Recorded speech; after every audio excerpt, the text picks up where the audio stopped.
So welcome back to the second part of our Anatomy Lab event. We hope you enjoyed the sessions earlier this afternoon before the break, and hope some of you got to meet all 5 of the birds that we had out here and to do some sketching and stuff. I can't believe how well behaved those gorgeous birds were. Actually, it was amazing. And Alice and Tim, you absolutely rock. Like, that presentation was so good. So thanks for spending your afternoon with us today, and also to those of you sticking with us online too. We're happy to have all of you with us. As a reminder, we'll be wrapping up around 4 p.m. We'll probably be running a little bit late because we started late. And I know Jeard has a lot to go through as well. So we'll be doing a raffle draw at the end of the day too after Jeard's talk. Plus those on live stream, if you share this live stream event on Twitter with hashtag Gnomon Creatures, you might win a 1-month Gnomon workshop subscription. So be sure to stick around and get involved. So our next speaker today is Krystal Saou. Have I said it correctly this time? Yes. I'm sorry. So Krystal is a modeling and texturing lead at the Mill and also one of our super talented Gnomon alumni. Krystal will be sharing with us a live ZBrush demo of an ibex. I can't wait to see this, and Krystal, we're thrilled to have you back at Gnomon today as well. So huge thanks for joining us. Following Krystal, we'll have the master, Jeard Morance, to the stage for his creature design presentation too. If you've ever seen one of his presentations, you'll understand why we are super excited to have him here today. So make sure you do stick around for the rest of the day to catch everything we've got going on. As a quick reminder, we do take questions throughout the day, so simply raise your hand if you're here. We'll bring the mic to you. Please wait for the mic, otherwise our speakers and live stream audience can't hear you. On live stream, please use hashtag Gnomon, and we'll look out for those too. Okay, I'm excited. Let's have a big round of applause for Krystal, and we'll get started. Thank you.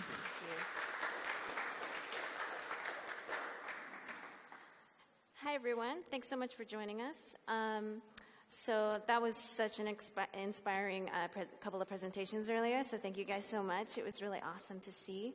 I'm going to get right into it. So basically what I like to do at home when I'm not, working on commercials and film is creating life gestures with animals. And I've loved animals ever since I was a little kid. My mom was very encouraging by taking me to a lot of zoos. I subscribed to Zoo Books. I got my tiger poster. And I also was really inspired by Disney films. And I remember going and watching the special features on a VHS tape of The Lion King.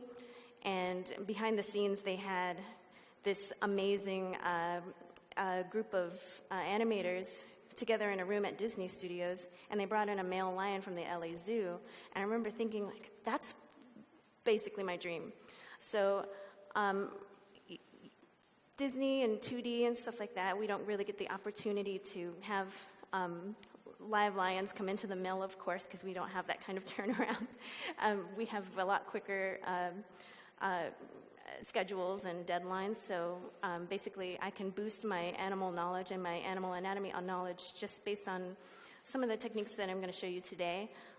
So basically what I do is I'm addicted to Pinterest, and if you have an animal that you want to start studying yourself, what's really great is just to find, and Pinterest is so great just to find, many different animal types and very specific things, including excerpts from some of the most famous animal anatomy books that I would highly recommend that you guys go get. And they just have such a vast library of information that you can pull from. So today I'm going to do Nubian ibex, and Allison and Tim brought their beautiful ibex skull for me, which thank you so very much.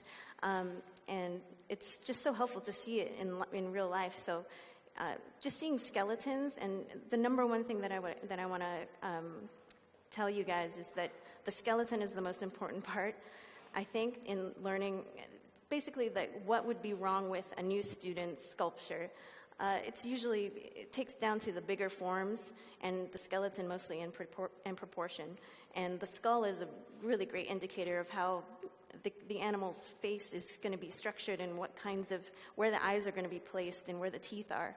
So if you take a look at that, then you can really start to see design-wise where key parts are put together. So I put together this contact sheet, and I'm going to pick a pose that I think is really nice. There's a lot of nice poses because ibexes are so beautiful, but this one in particular, I really love it because of this gesture line, and it's just this like beautiful sweeping gesture line. So I want to capture that right now. So since he's kind of a goat species, it's really good to go off this goat diagram. And one thing that's really nice about this skeleton is you can start making a ZSphere form based on the proportions that are already pretty good as far as goats go, and then you can adjust as you go based on the photographs and how it looks appealing design-wise. So one trick that I like to use is to make sure to plot out measurements. So if your skull, if you don't have the advantage of having a live animal to sculpt from, which usually we do not, what's nice is to plot out head lengths, and just like you would do a human with head heights, you can plot out your skeleton with head height. So you can see what relationships there are based on the head. Like, oh, it looks like the back of the pelvis and the top of the heel here is about one head length. Also, what's helpful is a scapula length, especially on animals.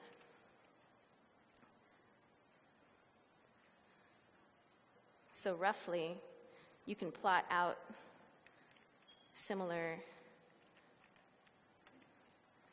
measurements, like the pelvis here. It's pretty close to the size of your scapula and the top of the humerus bone. And it's a good cheat sheet for you to lay this out, so you're just very aware of, how big is that scapula? And like, once you start getting used to it, it's a lot easier to spot this stuff. But when you're starting out, it's really great to have this. So what I'll do is I'll just open up a Photoshop file or just open up an image, and then in ZBrush, I already have all my preferences set up. I have all my brushes set to hotkeys, so I don't have any downtime while I'm switching from brush to brush. I also have my document very light, and that's so I can see the dark figure against a white background, so I can see what Andrea was talking about, which was design language, and I can really spot areas and angles that aren't working a lot easier. So what I'll do is I'll start with a ZSphere, and I'll turn on symmetry, and then use the see-through function, and just start drawing out my skeleton. And what's nice is I have a hotkey here under Document. You can go to ZAppLink Properties, and I've set Custom 1 and Custom 2 to hotkeys 1 and 2, so I can flip between them really simply. So if I set this to Custom 1 and I start fiddling with it, I just hit 1 and it'll snap right back.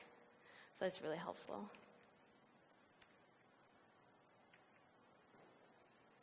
So I'm just going to plot out the skeleton very quickly.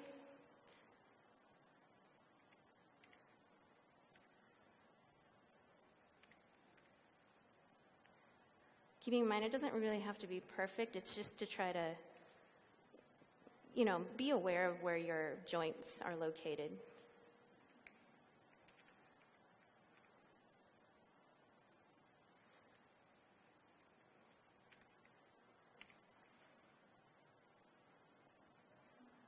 Cool, and then I'll move this back here. I'll make a shape here. Sometimes people will just grow the leg right out of this little notch here, but I like to have a scapula object, which is almost the fourth form that you have to really worry about. If you think about it in skeletal terms, skull, rib cage, pelvis, and scapula in humans and animals are, at least quadrupeds, are really important.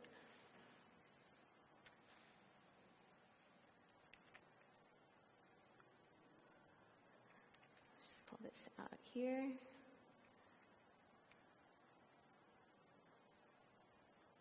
And I'm just using my hotkeys. It really helps speed up your process to use, move, and rotate and create.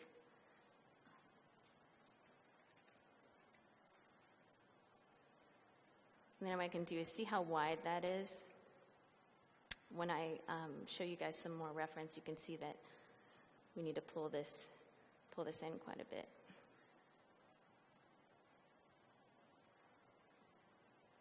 Cool. So then we'll start growing out the head.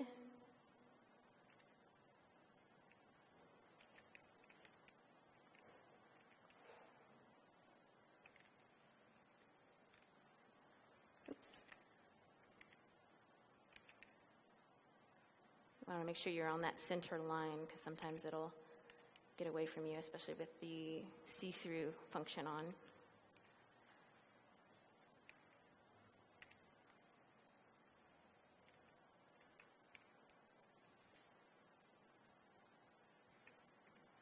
Cool. So then what I'll go do is start placing some horns. So it's just super simple at this point. No need to worry about anything other than joint locations. I also might place an ear.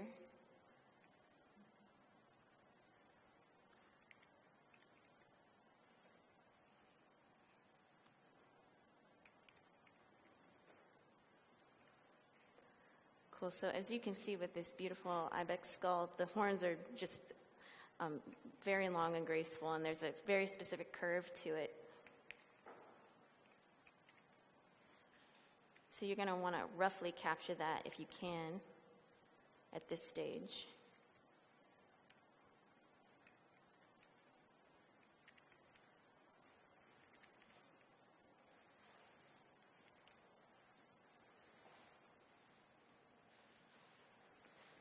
And then from the front, it's very important as well.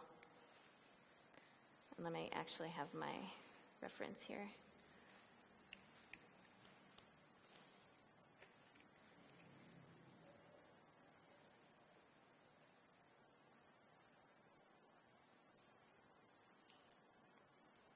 Come on, ZBrush. There we go.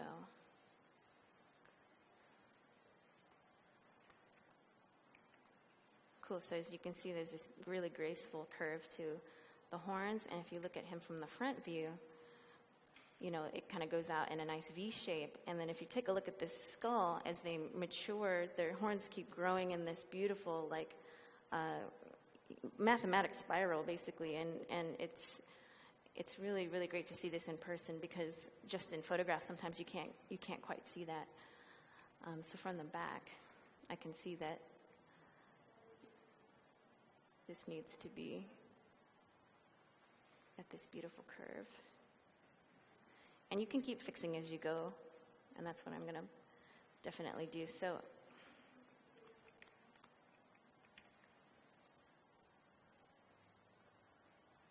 let's see. So I'm just adjusting some stuff. I also notice I'm not using perspective because I think it's a little distracting sometimes. And also, I really want to place his footing on the ground. And if I have my perspective on, it's going to be a lot more difficult for me to see.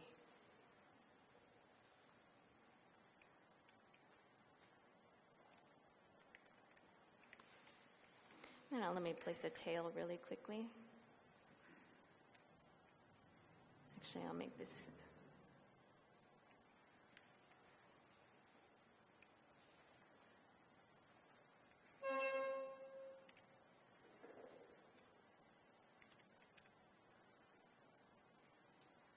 Cool, so they have kind of these little flat tails, but I'm just going based on the goat skeleton for now, and then we can flesh that out. Cool.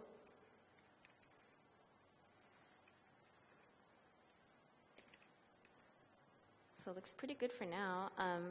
So then what I'll do is I'll go to Preview Adaptive Skin at a density of 2, and then I'll start sculpting on this mesh. So that just say Make Adaptive Skin, and then go straight towards your skin. And I'll go ahead and save it just in case it crashes and ruins everything. There we go. So I have a lot of hotkeys set to my Move tool, to my Clay Tubes tool, to my Displace tool. My Displace tool has a, if you go to your brush settings, you can go to the curve and just make sure that your AccuCurve is turned on for your displace brush, and it'll do something nice. And then also for your standard brush, you'll see I have it set to a hotkey, and it has, the biggest thing it has is this brush alpha, which I believe is 46. And it also has a stroke modifier roll distance of 3, and I'll show you why that's important later. So right now what I'm going to do is line this guy up to this pose, this really graceful pose, at least just for now while I'm sculpting. And I can set this to another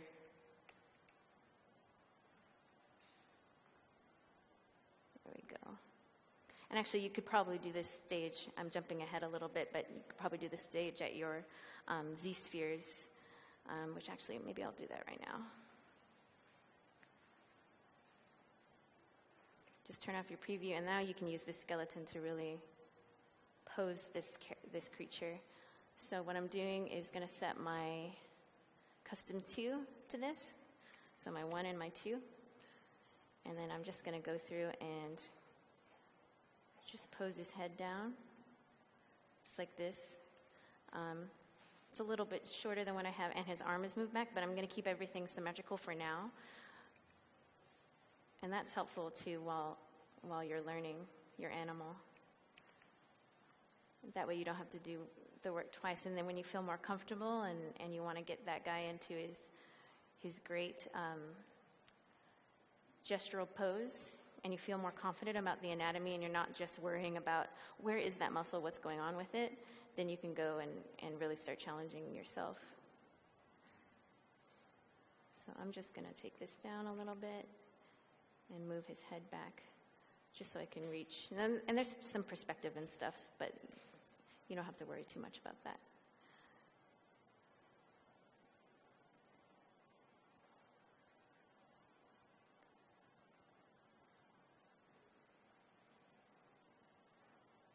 Cool. So something like this. He has this little leg got out of sorts, but that's okay. We can move that back. And I just want to make sure that he's proportionally looking good based on the image. And it's always a good place to start. The reason why I started with the goat was because it's so close to his anatomy. There we go. Cool. So then I'm going to start like this, and you can make big, broad movements as you go. So now I can see what he's doing, and his feet got out of sorts. So I'm just going to push his ankles out just a little bit. Cool. Now I can do my preview adaptive skin, make adaptive skin. And now I can turn on symmetry.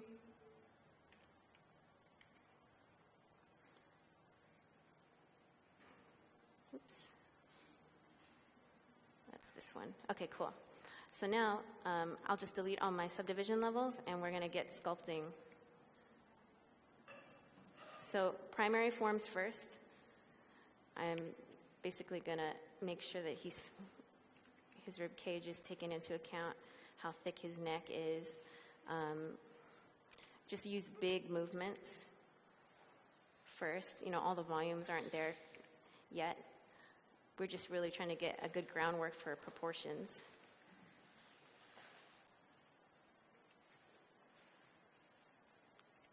Actually, it's not symmetrical, but no matter.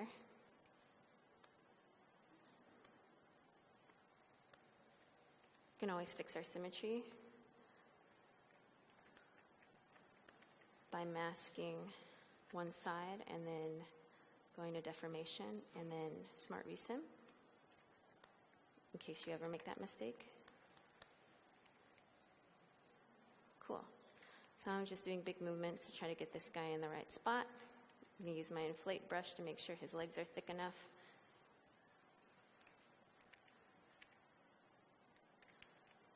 And once you get the volumes there, then you can really start paying attention to that design language. And start paying attention to these great shapes that are going on underneath.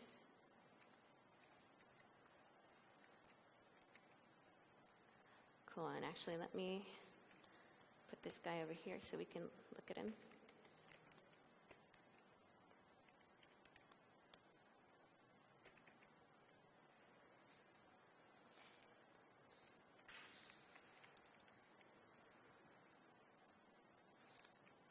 Awesome, so now what I'm doing is just cleaning up my lines a little bit and just double checking that everything is working the way I want. Using my inflate brush to make sure that the horns have thickness, appropriate amount of thickness. And I'm just using move tool like crazy to try to get these shapes working. And get that art clean.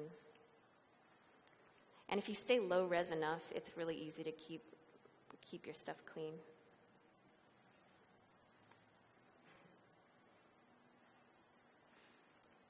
And we don't worry about how messy he is right now.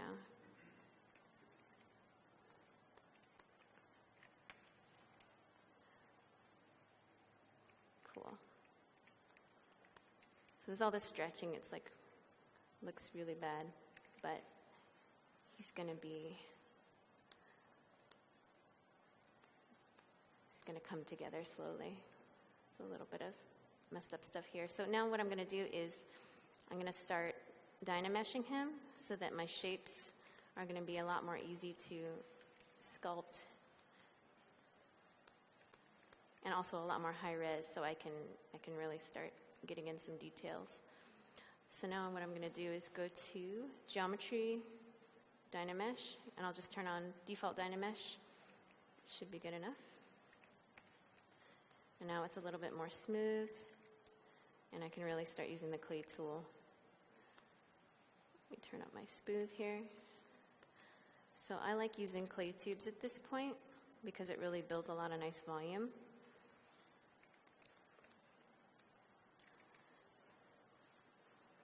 And basically, to be speedy in your animal anatomy, it really takes building up form and then studying each element piece by piece.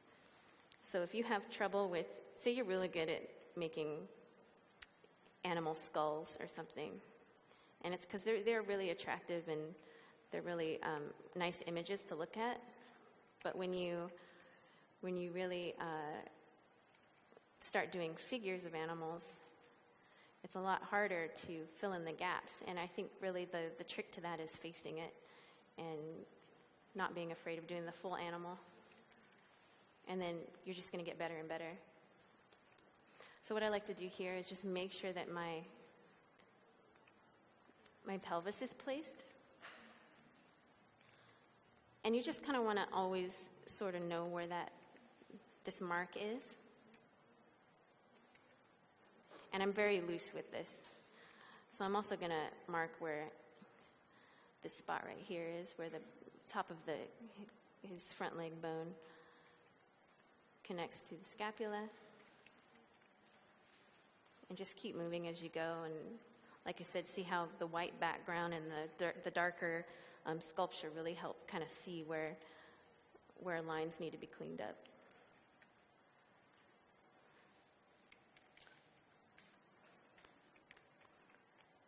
Cool. So then what you can do is, I use Move Topological a lot, and it's great. And what you can do is, really pull out a nice shape and then start making some hoof shapes. And they have these nice hooves just like this with the two little back hooves.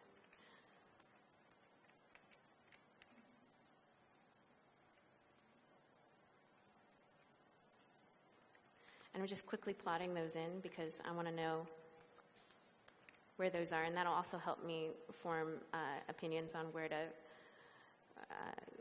to keep the gesture looking appealing. So like I said, I'm just being extremely loose with this.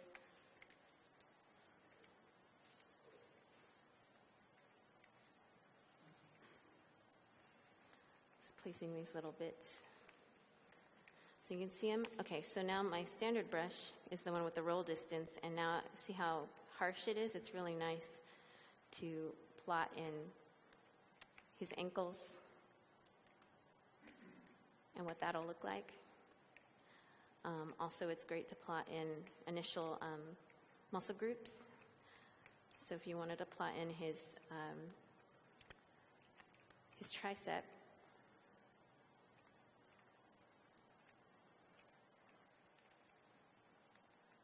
it's really easy to scribe that in and then to get other muscle groups in there. And then you can just make a really nice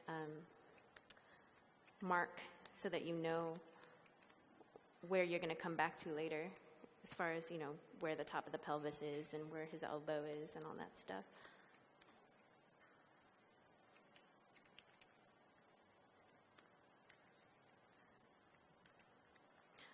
So one nice shape that goats tend to have are this really, really wide rib cage bellies.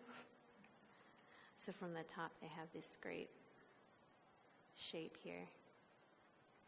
And you can kind of see it here with this guy.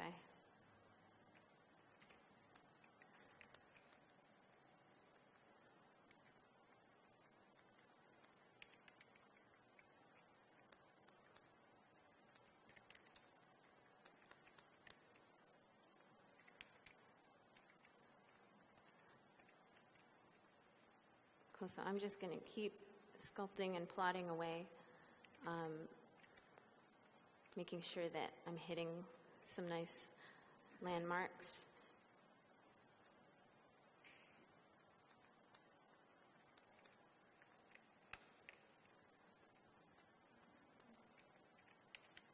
Make sure I mark where his center line is, because it really helps me plot some of this stuff.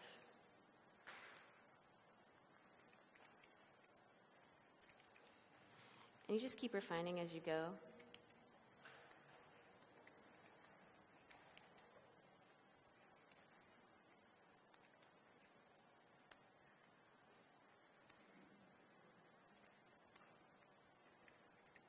Cool, so his face. Let me save this real quick. So what I like to do is plot out a skull. And it's really great reference over there to see, but you know, when you start taking a look at an animal's skull, you really have a lot of great clues on where some of the way the animal looks it's just, you know, it's so informative where to put things, because if you start out with a skull, then you'll always remember where that stuff goes. So I'm just going to do a rudimentary kind of skull shape. So from the front, you've got to make sure it's wide enough. Sometimes I see younger artists not nail the design of the skull here.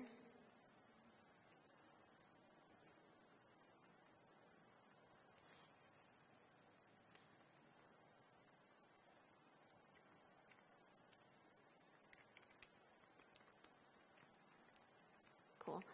And then we go to the side view.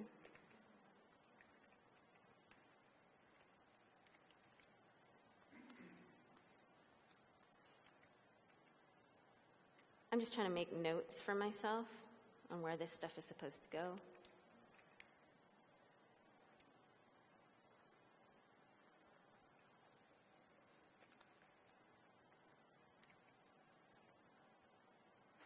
And eventually, I'm not going to keep these shapes. I'm just using it for information to find out where this stuff is going to be plotted. Cool.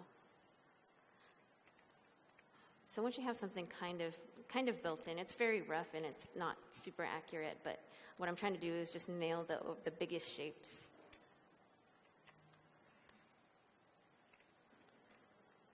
So once you have something like that, getting the skull shape of this guy, or getting the muscle built around it is a lot easier, and also getting eyeballs placed is so much easier. So then what you can do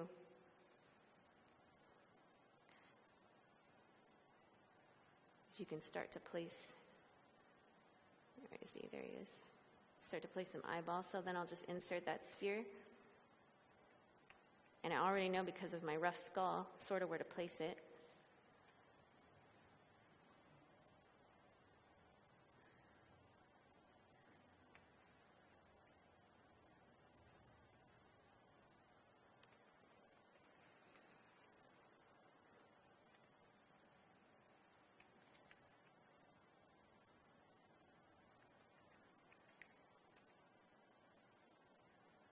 There we go.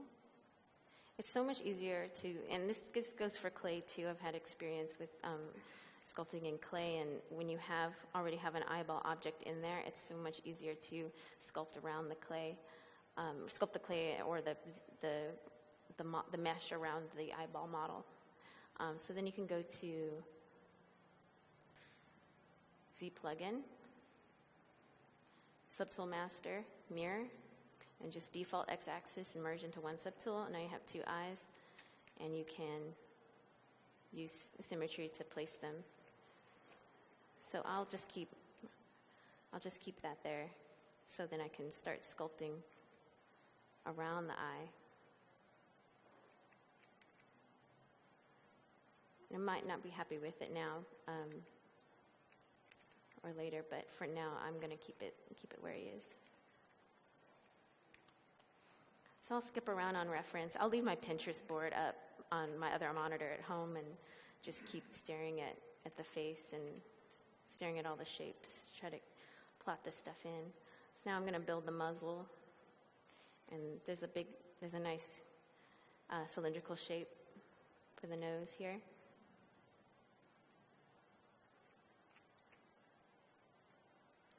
And I'm just trying to find the shapes.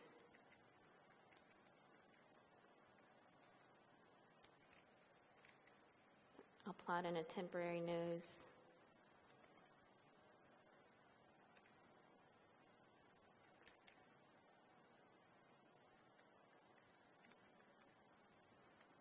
And I can already see these eyeballs are way too big.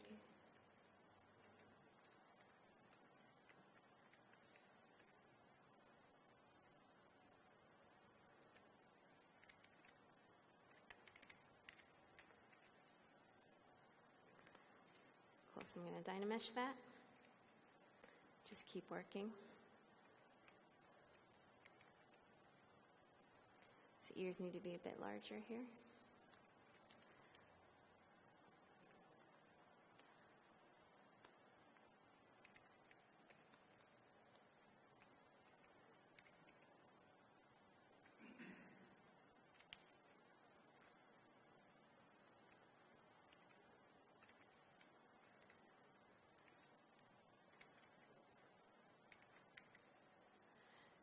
And what I'll typically do at home too is just, build something like this very quickly, and go back to it, for hours and hours, because it's just, there's so much stuff you can keep learning as you go.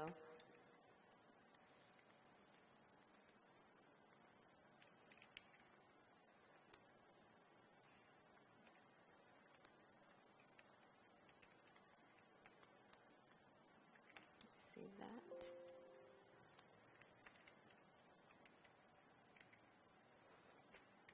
Cool, so let's go back to the rest of the body. I really like this image because it kind of shows some really great muscle groups. And if you're not too familiar with like animal anatomy or the names of things, it's really, you can start. You can have a start by just reacting to how it's lit and how the shape works. So if you take a look at this guy, he's got these great shapes. This nice swooping shape on the back of his leg.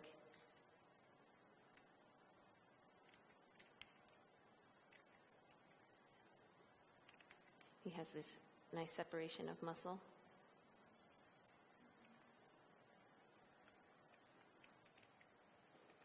There's a nice shot here of his butt.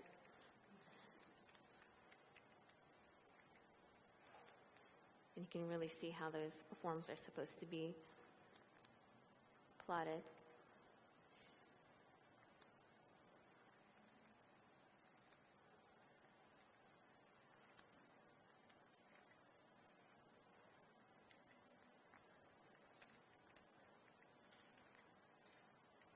And I'm trying to stay as loose as possible because I know I'm going to change everything once I have all this stuff in place.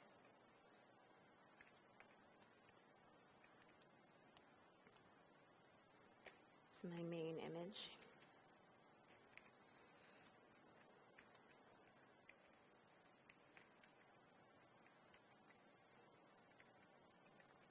And it's kind of looking at the image too. It's like, what makes this beautiful? Well, it's that swooping line of action, and there's all these beautiful wavy curves that you're going to want to hit.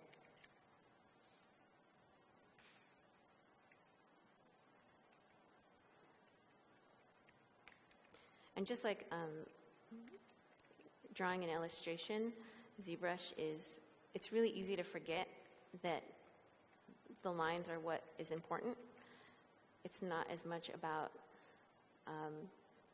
the details within your sculpture as it is about the silhouette and how clean your lines look and how nice the shapes work together.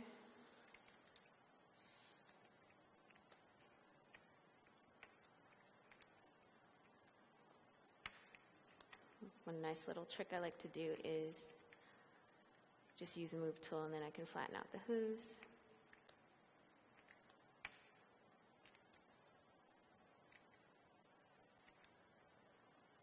So I'm just going to keep adding some shapes to the joints.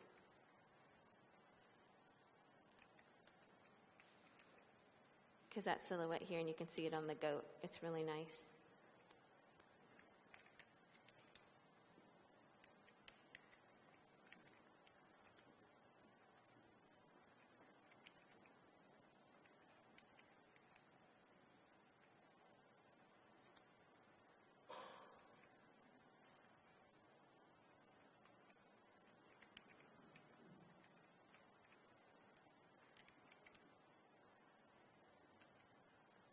I'm just cleaning up this form,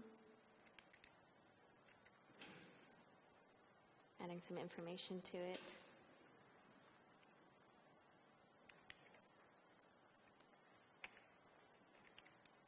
And all this comes with practice and also kind of streamlining your own workflow and knowing what works best for you.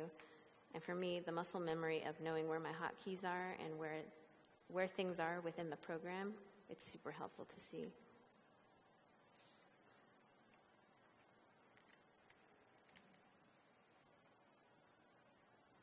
Yeah, I think his eyes need to move down a little bit.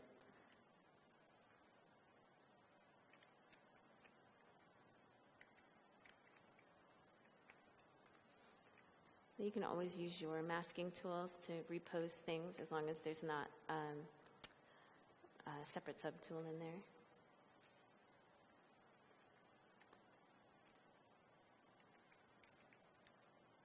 I just want to get this nice ear shape here.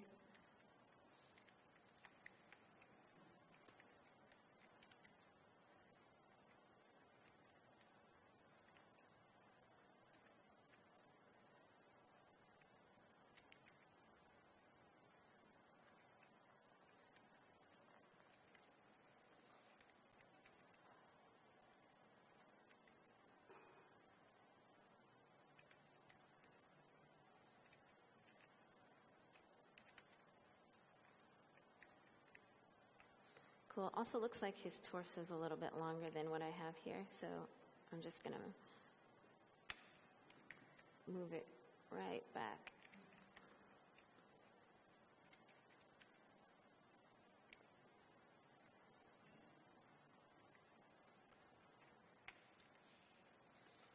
Cool. So I'd probably spend another hour or so on this. But for time's sake, what I'm going to do is break symmetry. So what I like to suggest when people are starting animals and starting to study a new animal, they keep it symmetrical for a long time. And then once they're very comfortable with their shapes and forms, then they can break their symmetry and then start studying the other leg and how the muscles are being fired on and off. So let's say we like this guy. Then what I'll do is I'll just go to Z plugin, transpose master, T-pose mesh. And what it does is it combines. The reason why I want to do that is because I don't want to move the eyes separately from his gesture that I'm going to do. So this way I can have the whole model as one piece, and then I can move the eyes with it without moving that piece separately. So I kind of want to make him turn and curve. So he looks like he's turning a little bit to the left in this one, but I'm going to have him turn to the right.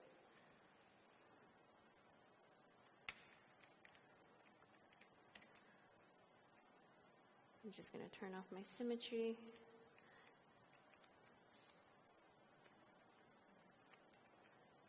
And I might be breaking him just a little bit, but it'll turn out to be a more dynamic sculpture if you break symmetry and be aware of your action line.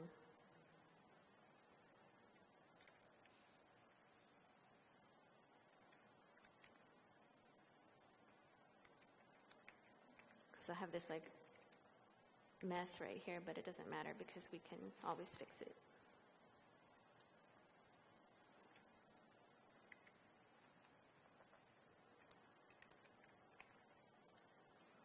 Cool, so we have that, and then what I'm going to do is just going to bend this leg forward a little bit. Just get this nice little curve, and I might add an extra curve to it. Essentially what I'm doing is just finding some really nice design within the animal's form already, and then I'll make decisions to make it even more dynamic, just based on what shape I want it to look like and what design I'd like to convey. So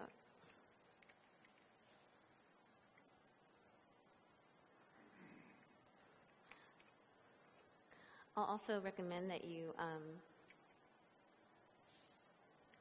if you're looking at your guy from the front and he's resting on if he's lifting his right leg here, his left leg is probably going to be a little bit more centered to help him balance. So I'm just going to make sure that that's a little bit more centered.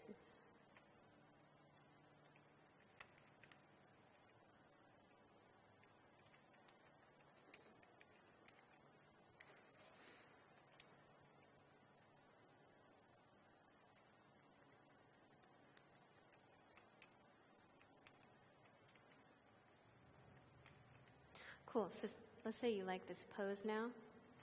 Then all you have to do is go to Z plugin and go to T-pose sub T. And it's posed your eyes and your main body model.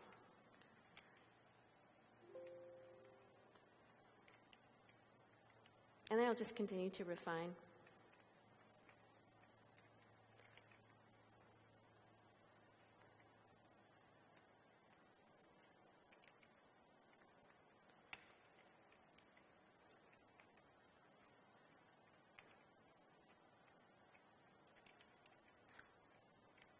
Something I like to do is, or something I like to say when I'm talking about art is, sometimes a lot of students really get into the details, and what's most important is usually the largest thing and the largest shape.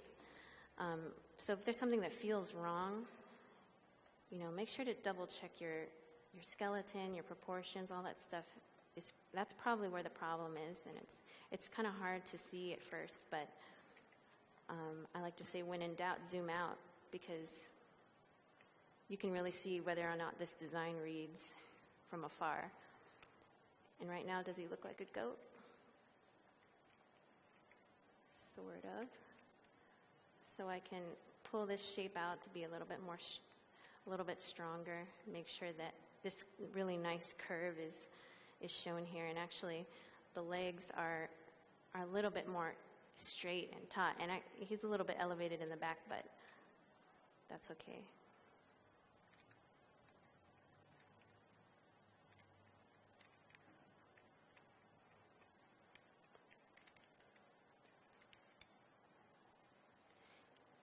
And then when you get to this stage, you can really start shaping him with light. I like to use the light tool in the same direction as my reference so I can really see what's going on.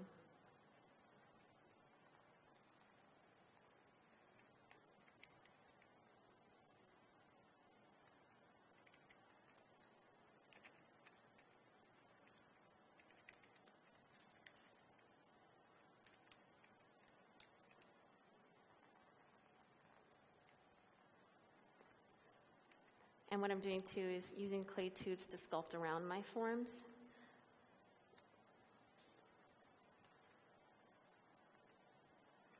That really helps define really nice shapes.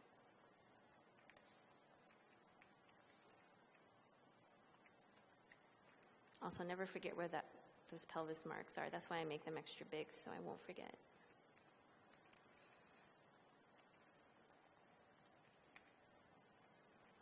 Oh, and he needs his little beard. I almost forgot. So what you can do is just mask out a little piece for his beard.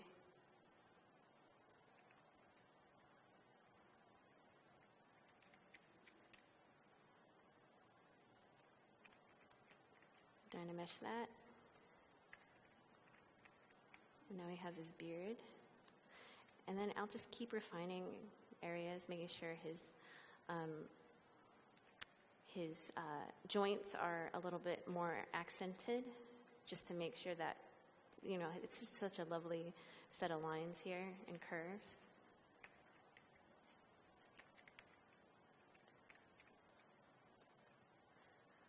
Let me flatten this piece just a little bit.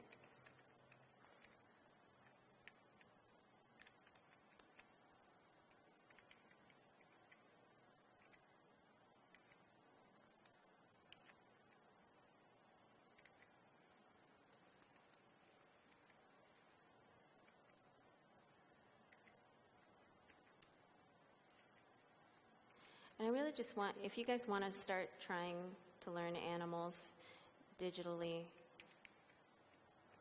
it's really great to do these gestures, because then you learn some really great design tips in general, and not just for animals, but for anything. It can inform your design for, creatures and any types of other animals, monsters, aliens. Also just general graphic design. I mean, someone could see the silhouette and really make it work for their branding, and I'm just using the pinch tool to make sure that it's sharp. And once I start something like this, I'm just going to fiddle with this for hours and hours and hours until I'm excited about it. And what's great too is, like, say you get something like this and you're like, oh, well, I did, it's pretty good for 50 minutes or however long I'm spending on this, but the next day when you come back to it, there's all this stuff you need to fix. So you just have to just be aware that there's like always something that you can learn. And several times I'll be working on a piece and I'll think, I think I'm almost done with it, I'm ready to release it the next day, or put it, just get feedback, put it out into the world, and then I'll wait a second and then look at it again, or I'll just start working on it for a couple more hours, and then I'll compare and contrast and realize how off I was before.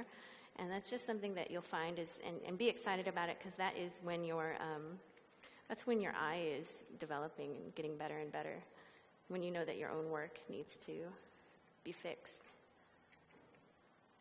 So keeping these nice tidy lines is really important to me,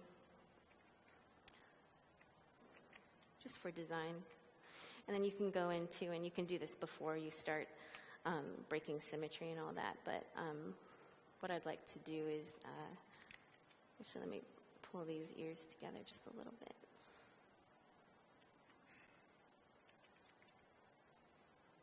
Before you start this beautiful pattern here, probably you might want to do that symmetrically first, at least to plot the initial set, and then you'll break symmetry and finish your sculpture. And if you look closely at the skull here, there's a great line that comes around. And if you use that displaced brush, you can kind of define where that line is being drawn. Just gotta have a steady hand here. That's why lazy mouse is great. And then there's another, it's kind of, if you look at it closely enough, there's a lot of nice flat planes that you can take care of. So you can use your trim or your polish to kind of square that off if you want to enhance that design a little bit. Yeah, and then I'll just go in and just focus on each piece separately, focus on the face, realize how this ear needs to come in. A bit like this.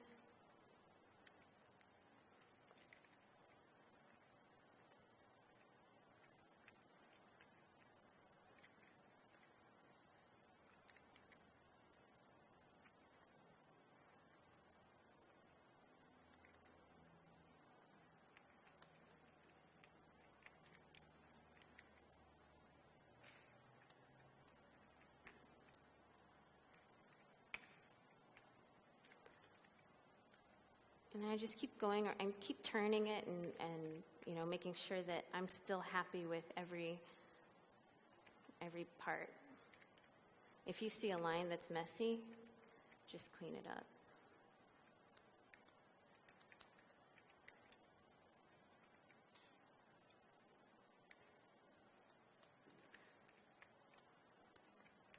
One thing I'd recommend doing too, if you're starting out, is to make a rudimentary skeleton out of primitives, and then, or at least place markers. So if you placed a little cube where the pelvis is supposed to go, and a flat cube where the scapulars are supposed to go, then you can keep track of where it is and not make it too big or too small, and also make sure that it's possible for him to move in a certain way.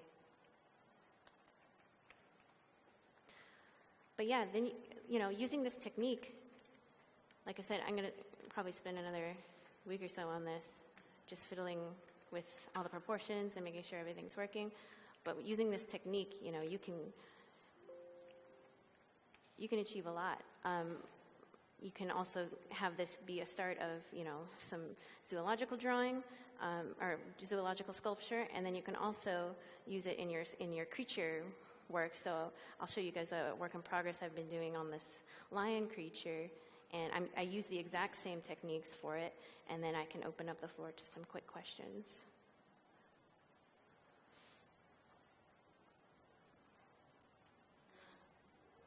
So this critter, I did the exact same way,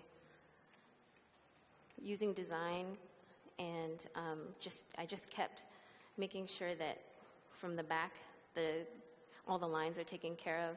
The gesture of the tail is like looking the way I want.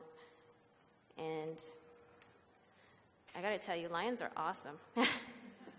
They're so much fun, and no matter how long I work on this guy, I see new things that I want to take care of. But, you know, studying animals is so important to help you come up with a design like this, and he's not quite ready yet, but this is the kind of stuff that you can branch out and achieve once you feel more comfortable with how quadrupedal arms and front legs and back legs work, how the rib cage works, how the lats work, how the pectoral muscles work underneath. You see him without his mane. He's got his scapulas are really accentuated and pulled over, and yeah, just having fun with the design. That's really the reason why I do it, and I just love looking at animals, and I think it's the best source of reference that we could possibly have. So yeah. If anyone has any questions, feel free. Let me bring up my little goat, so you can go like this.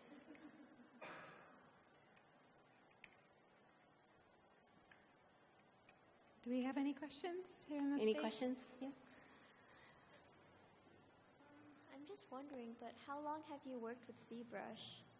In ZBrush, I worked on it since, well, I went to Gnomon actually in 2006, 2007. So I started then, so it's been about 9-10 years. Krystal, you make it look so easy. It takes a while, but it's great because once you forget about the tool, it's just like using pencil and paper. You don't have to worry about it because you have muscle memory, and it's really just getting that out of the way and actually learning and designing, and that's when it becomes really fun. So just keep practicing, you guys. Okay, we'll take a question here. Hi, thank you very much for the presentation. It was very informative, but I still have one question. The gesture you chose for this sculpt is pretty symmetrical, but when it comes to like more asymmetrical gestures, I've been practicing in ZBrush, and I don't quite understand how to keep this balance between muscle symmetry and gesture. Do you understand? Oh, yeah. Well, what you could do, the reason why I'm starting symmetrical is just, for ease of learning. But if you started, you could actually start your ZSphere sculpt in the pose that you want. And then you can really, the trick is, the real secret to getting that to work is doing that plot, that measurement plot thing that I was showing you, so that you know that, oh, when I turn the rib cage this way, the scapula is going to follow, and I don't lose the volume of the scapula when it's turned. And you just need to know that, oh, if I put a cube inside, you can move it to the other side of the model to make sure it's the right measurement, and then you keep that symmetry as you're concentrating on one bent leg and then one leg out like this. So it's really just keeping track of all these bones, so you know that,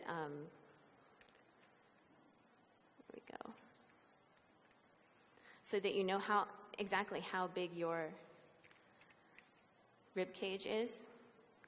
I would even model a sphere to look like a rib cage and just put it underneath your character. So what you could do is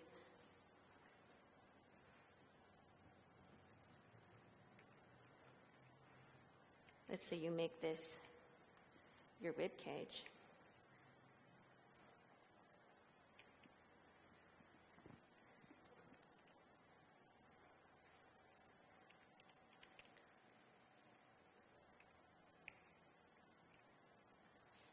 What's nice is you can always have it, and this is a very quickly modeled piece, but let's just say you have a ribcage object like that, and then you know that if you turn on transparency, then you can see it underneath, and you know that you're not going past that mass, that you know that the ribcage cannot expand that far, and then that'll really help inform you on how to twist it. And I think too, it's if you get more into life drawing humans, it really helps to, or live sculpting human beings. It's the same exact thing for animals. So the demystifying part about it is just making sure to keep the skull, rib cage, scapula, and pelvis in the right place, and then you know that things are going to work all the way down. Cool, thank you. I think we have time for one more question before we bring Jeard out. So I see like a character like your lion. It has a lot of hair or fur, but that's mostly on the mane. Like, what kind of considerations would you give for a animal that is completely covered in fur? I don't know, like a muskox or something like that just has like long draping fur over its whole body. Yeah, that's a really good question. So let's say this goat was really fluffy. What I would do is once I was happy with the underlying volumes and the muscles, then what I would do is take a clay tubes brush. You could even duplicate your model so you don't go through it. So I would duplicate it, for example, just so I would make sure to keep it. Or you can make a morph target and always have that as a backup. And then if you look at, these guys are pretty short-haired, but this one's kind of fluffy. It's really learning the directionality of where the fur is going, and to study that you need some higher res images. You need to take a look at, you could even take a look at some dogs for some clues at home, just stare, I did a dog recently, and I was just staring at my coworker's dog all day, just looking at the fur tracks and how they're plotted, because when you start making those informed decisions on where to place fur, what I would do is just build up volume. So say you want to make a fancy mane on this guy. And he'd be a bit higher res too. So I would just probably build up volume here. And then carve in. And see how I went inside the mesh underneath? That'll be a great signifier to show that you want to build fur out, not inside.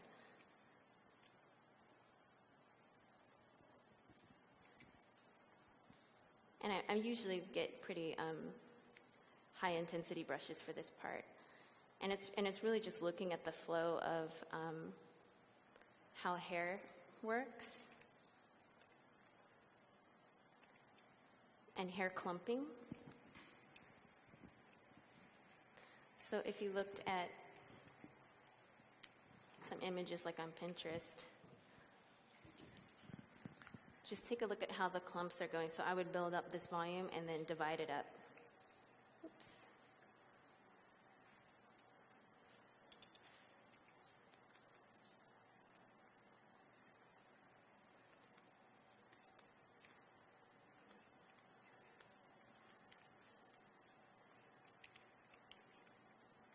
Also, what's great too is when you get to a place where you feel comfortable enough with the program to, like I said, forget what you're doing and forget about the technical aspects of the program and just go for it. When you get to that point, it's really nice because once you get there and you mess up, it doesn't matter, because then you just smooth it all out and start over again. It's, sometimes, and I've been guilty of this myself as a student, I'll get too precious and not want to change it, and then get really scared when there's a big change. And it's not scary at all. It's actually another opportunity for you to practice, which is great because it's just going to make you that much better. So if you were to divide that, then you would just keep going and just be informed by these clumps, because they're really great. And you've seen like the cartoon drawings of hair clumps. The 2D artists really know what they're doing when it comes to simplifying a form. So definitely take cues from that.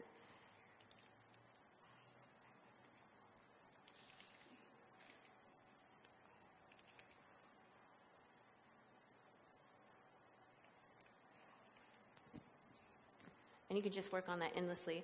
But honestly, the fur part is like really easy. It's the learning where the bones go and where the proportions of your guy are. That's the hard part. So once you get to the hair, it's going to be just a lot of, like a few hours of just put on music and just lose yourself into the fur. Yeah, I hope that answers your question. Awesome, thank you. Let's have a round of applause for Krystal. Thank you.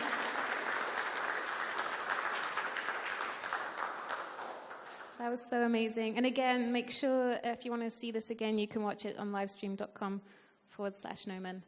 So Jeard is going to take 5-10 minutes to set up, because he needs to install his interface, because they have different ZBrush interfaces and tools. So I do ask if you can stay seated, or at least stay in the stage while we do that. We have waters and chips on the side if you want to stretch your legs. Yeah, thank you.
Well, it all started with me watching Terminator at the age of 12, and that was the realization that I wanted to work in this industry. Gnomon is the school for people who want to specialize in a career as an artist in computer graphics for the entertainment industry, whether it's film or video games or animation.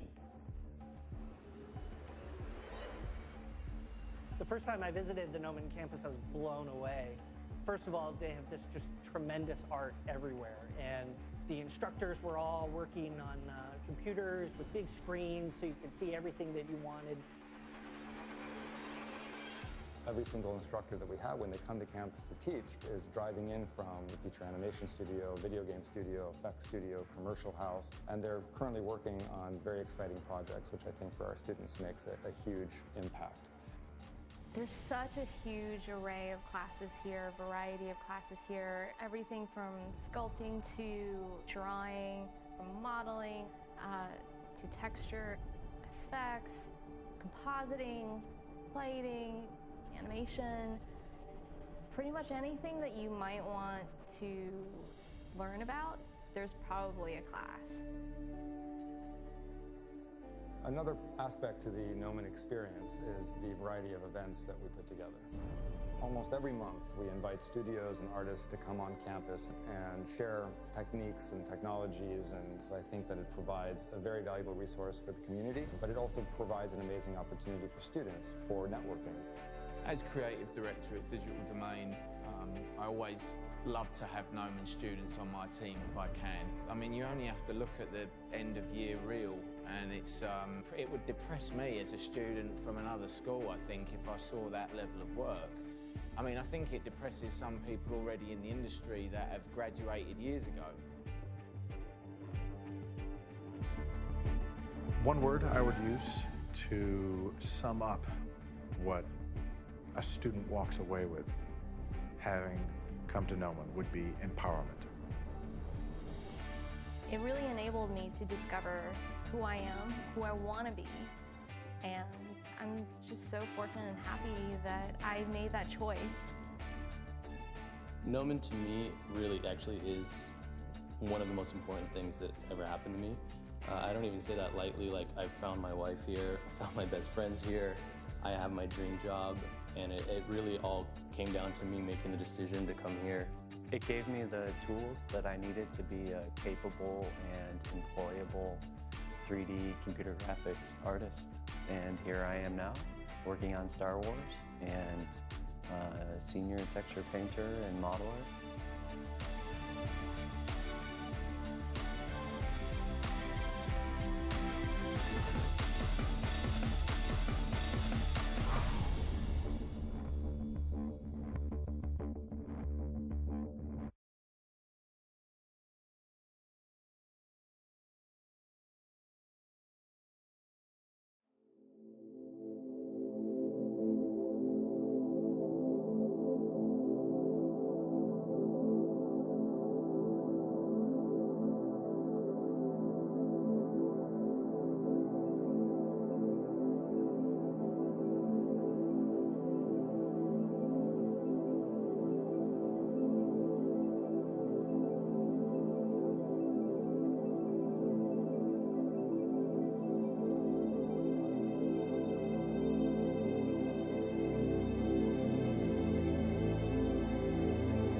Yes, I think so. Awesome. Yeah, Let's have a... Oh, yes? Cool. We're good. Let's have a round of applause for Jeard Marantz, and we'll get started. Hello. Am I on? It's not on. Oh, it's on? We're good? Yes. Okay, hi. Hello. My name is Jeard Morance. I'm a creature designer, concept artist, and costume concept illustrator for the film, television, and game industries. I've been doing it now close to 20 years. It's been a very long time. Some of the current projects that I've been doing, things that haven't come out yet, are Justice League. I'm currently on Avengers, Gears of War. I got to work on that. That was a lot of fun. I brought a character to show you guys, one that's been in the trailers a lot, so I'm pretty sure it's cool to show. And what else have I been doing? Justice League, Avengers. That's about it for now. Some projects I've done in the past. I've done Rise of the Planet of the Apes, Dawn of the Planet of the Apes. I think I have a few examples of that. I've done Clash of the Titans. I did an Infamous video game. TV, I've done Grimm. I'm now on the 6th season of Grimm. I just designed my last character for Grimm because Grimm got canceled. I've done American Horror Story and Fallen Skies. So let's start the lecture. I'm going to go through creature design because I think that's the most relevant for this talk. And I'm going to talk to you guys a lot about my design process, what it's like to actually work in this industry. It's actually a lot less organized than most people assume. So let's get started. Let's see. I think we can, we'll hold off on questions for a little bit. I'm just going to come over here and open up some images. I am a Mac guy, so please bear with me in case I run into any technical difficulties. So the first thing I'd like to discuss is comparative anatomy. And creature design, you could sum it up as the combination of familiar elements. So you would think that creature design, you could do almost anything, but you really can't, because if you do anything, then the creature isn't relatable, and that becomes a problem. Working in video games, TV, film, there will always be a test, unless, of course, you're working in animation, and that test is when that creature is on screen, especially on a film or TV show, it will be interacting with actors, meaning the real thing. And so if the creature is not designed well, then it's going to kind of look like Who Framed Roger Rabbit, unless you go in there, you really think through the anatomy, and you create something unique in an educated way, in a way that shows your understanding of anatomy and gravity. And there are, of course, so many other factors. If it's a visual effects creature, there are a lot of other people who are involved in the process, but I digress. Anyways, so first off, I've also been teaching for about 8 years. Took a bit of a hiatus recently to work on some personal stuff. But I always started off my class with designing humanoid characters. And the reason for that is because amongst mammals, anatomy does not actually change that much. The skeleton is very similar. The muscles are very similar. It's the same system. And so once you understand human anatomy, when you start to break down animal anatomy, you'll notice it's the exact same mechanics. We're very, very similar. So this illustrates that concept. You've got your head, rib cage, and pelvis amongst almost every species here. And let's keep going.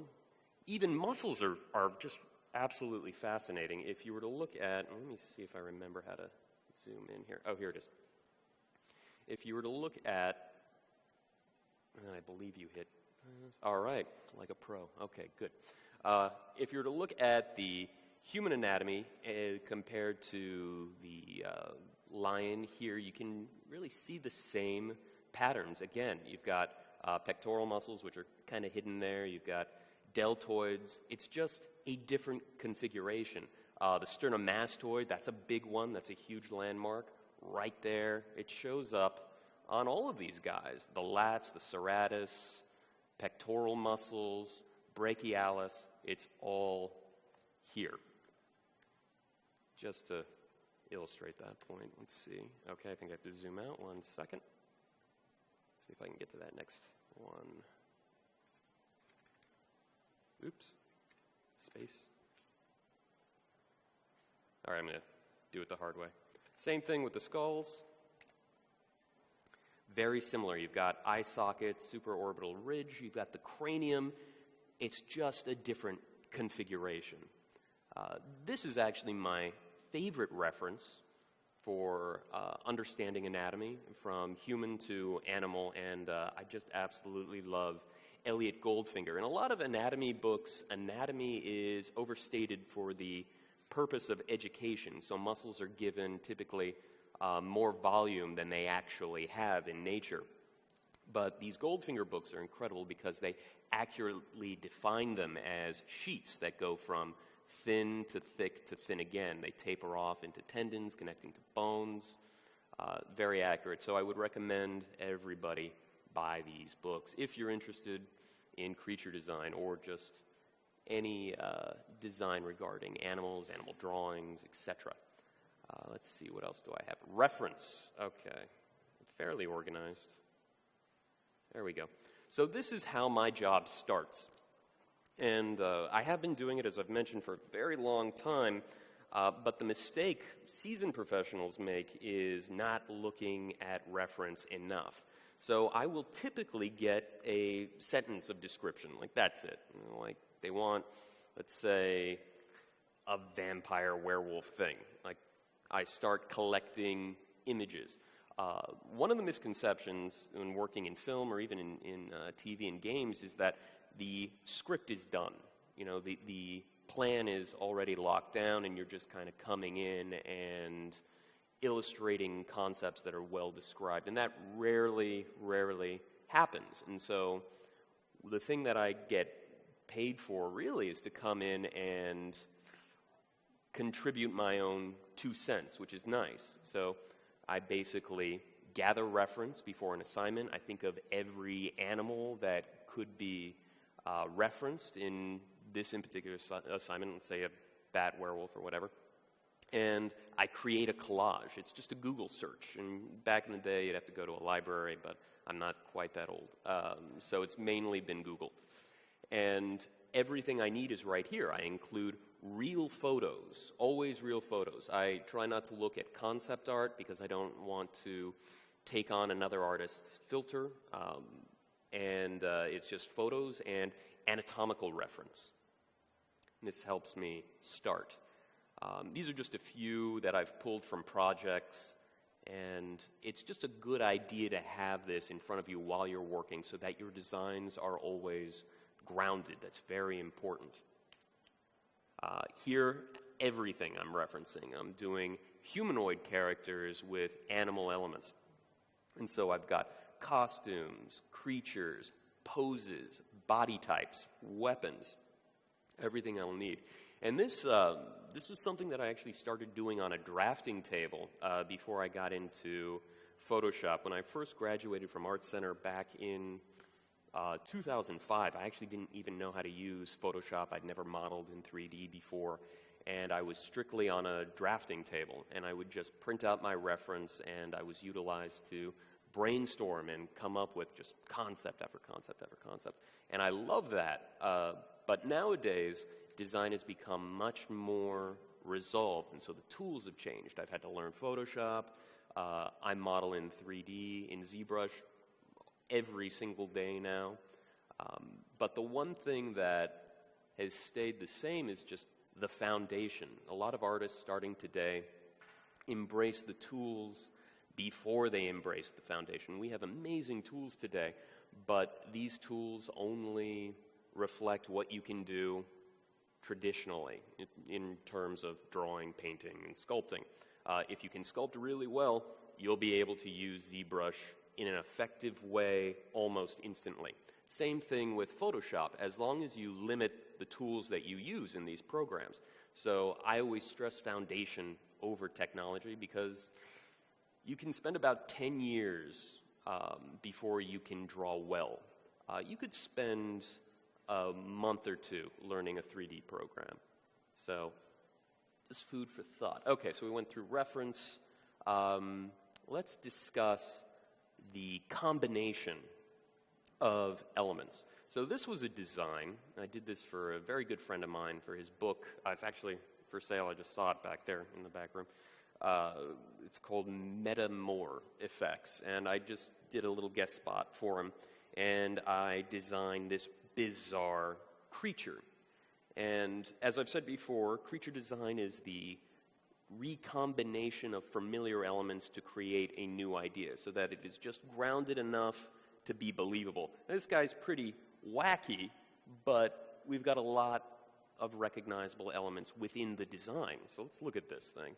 I did this years ago. Dynamesh, which is this amazing feature in ZBrush, came out, and for the first time, ZBrush was clay. I'd never experienced that before. I'd gotten used to working with ZSpheres, which still great. I'll still work with them. But Dynamesh was just infinite clay. Geometry corrected itself. It was usable. It was awesome. And so this is actually all one piece. Here he is. So this was a lot of fun, just sculpting at all angles. And I try to use every assignment, if possible, to better myself. And if every artist does that, you'll just get better every time. I can't honestly say that I've been able to do that recently. Deadlines are deadlines, and you don't always get to challenge yourself. Here's a little close-up. And again, I'm just pulling geometry out of a sphere. That's how I started this. It was a lot of fun. And here are the familiar elements. So before I started this guy, I was looking at elephants, elephant seal, dust mites, squid, and you can see how I combined everything. We've got this familiar shapes in the head. We've got the textures from the elephant showing up here. And with a little bit of creative license, you can combine them in a relatively convincing way. Let's see, was that it? Oh, let's see if this works. There he is. Fun stuff. Okay, let's go back. Let's see, what did I do here? Okay, good. Let's see, reference rock rubber. I actually did, what's next? Rock rubber is next, okay.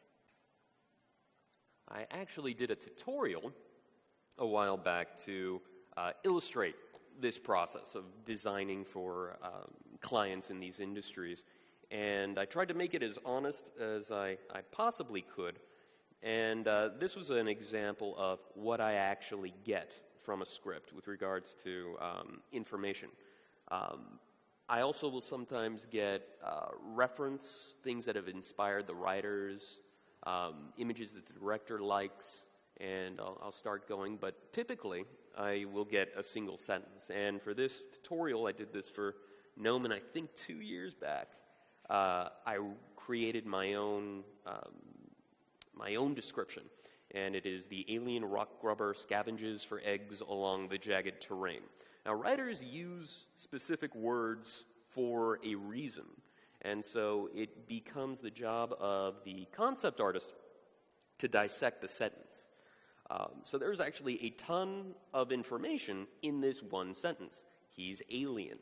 He's a rock grubber. There are rocks involved somehow. He's scavenging. Now, why use the word scavenge instead of forage? Scavenge is actually a kind of a sketchy word in comparison to forage. What scavenges? And you start thinking of vultures and creepier creatures. Scavenges for eggs.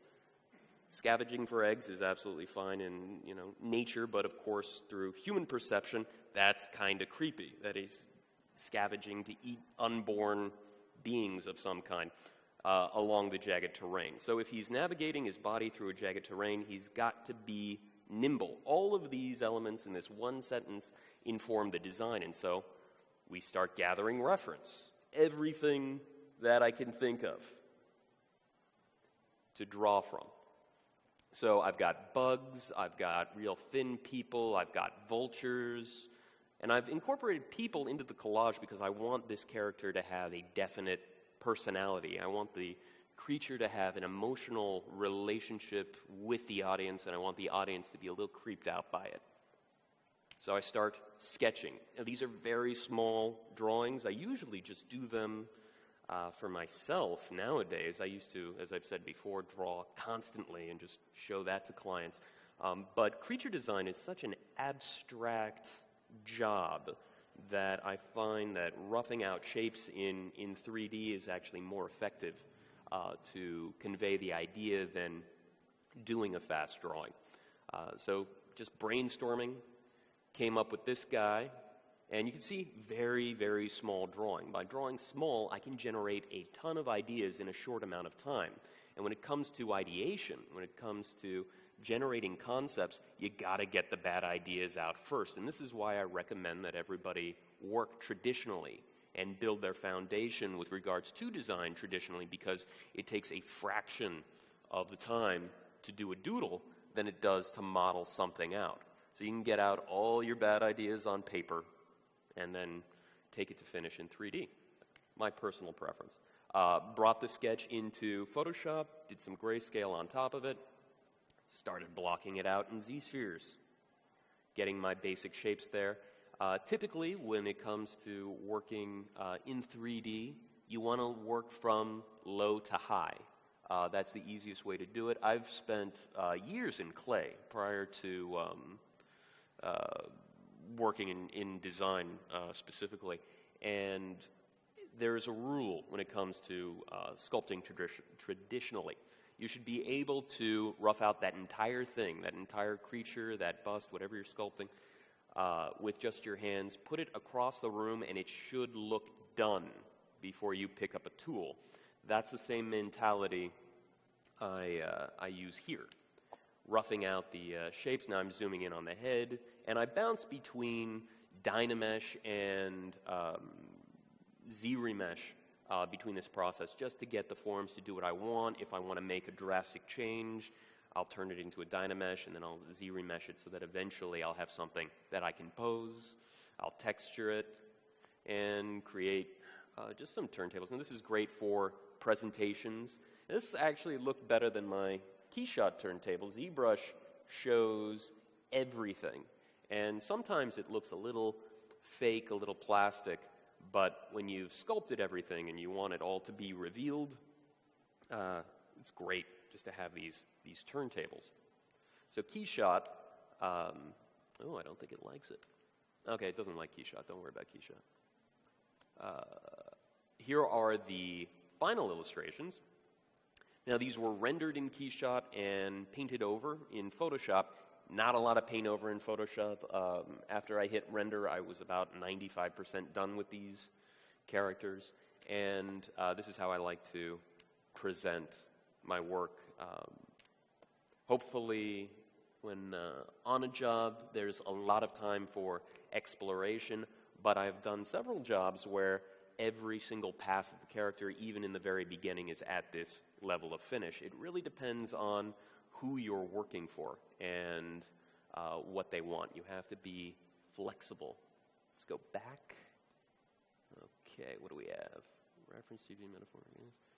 Rock, rubber. Let's go to games. Why not? Okay, I got some fun stuff. So let's just do gears. I want to be able to have enough time to, we'll see what happens.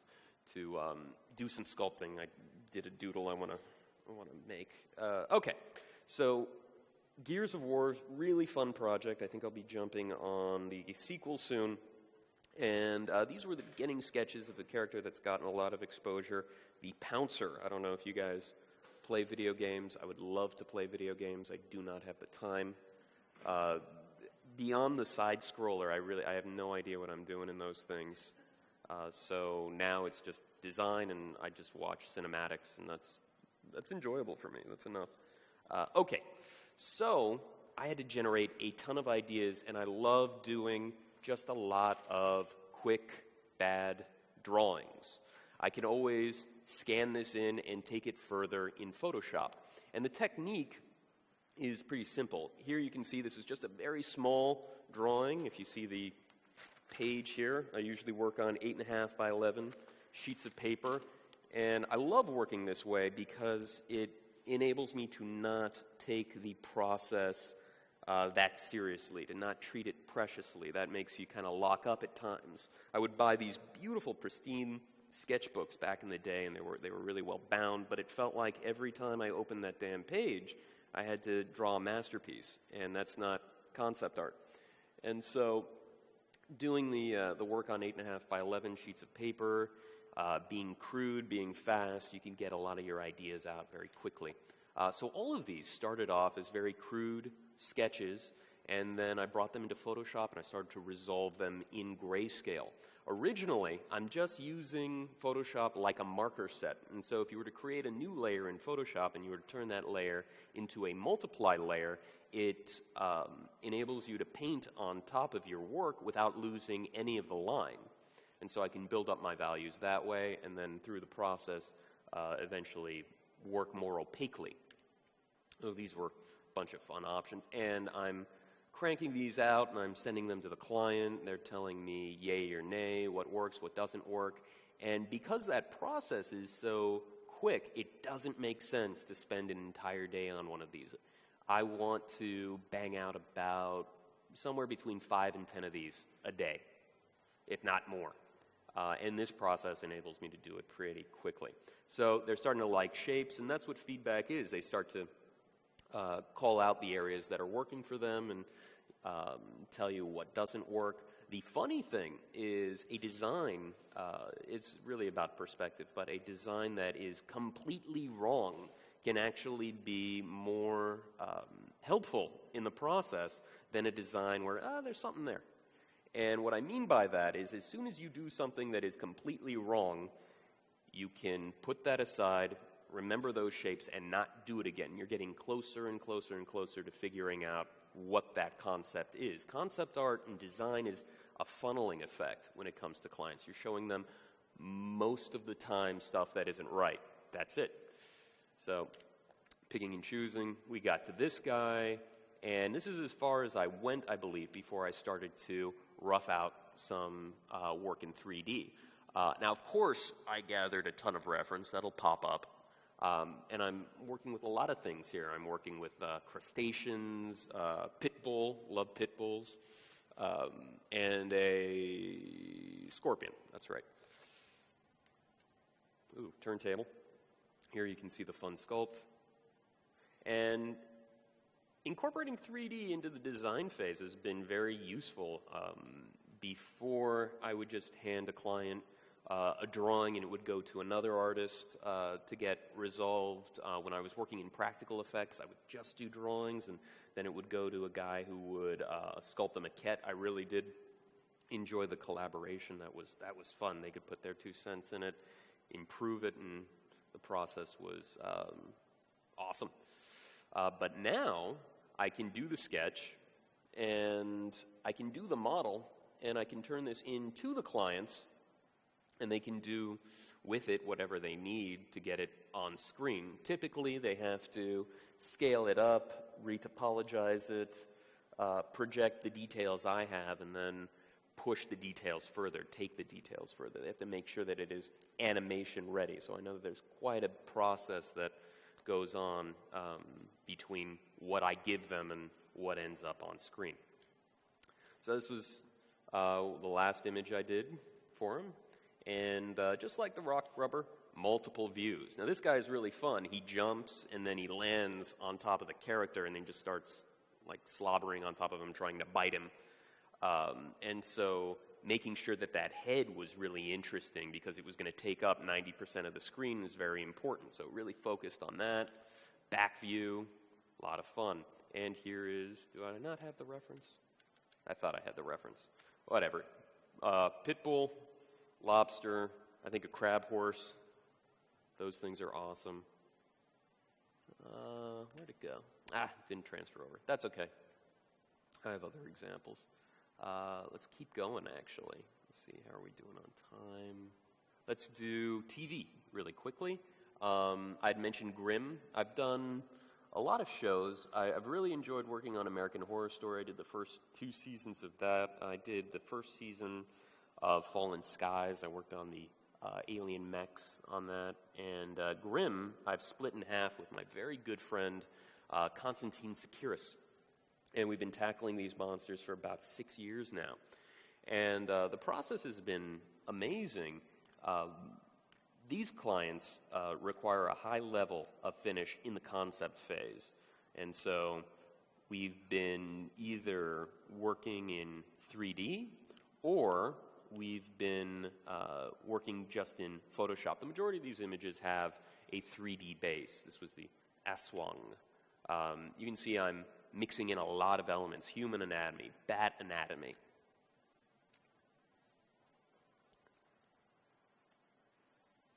There he is, moving. Oh, crashed on me. 1 second.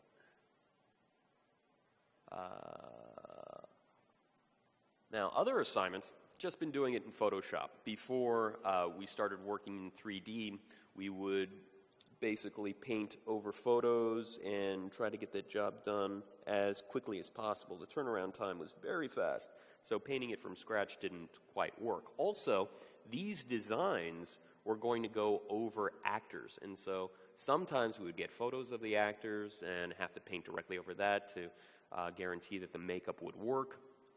But the level of finish just had to be very high. So if we weren't modeling it, photos and paint were the only other way in that amount of time. These are early ones.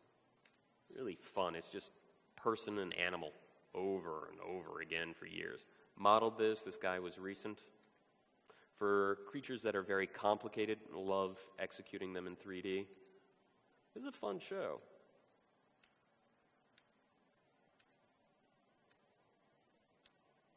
A lot of examples, years of stuff. You can see the variation process. You'll turn in one image, you get notes, different types of scales, Loch Ness Monster, Beast Boy, why not? Scorpion Lion. I don't know what these guys are called, unfortunately. Owl Man.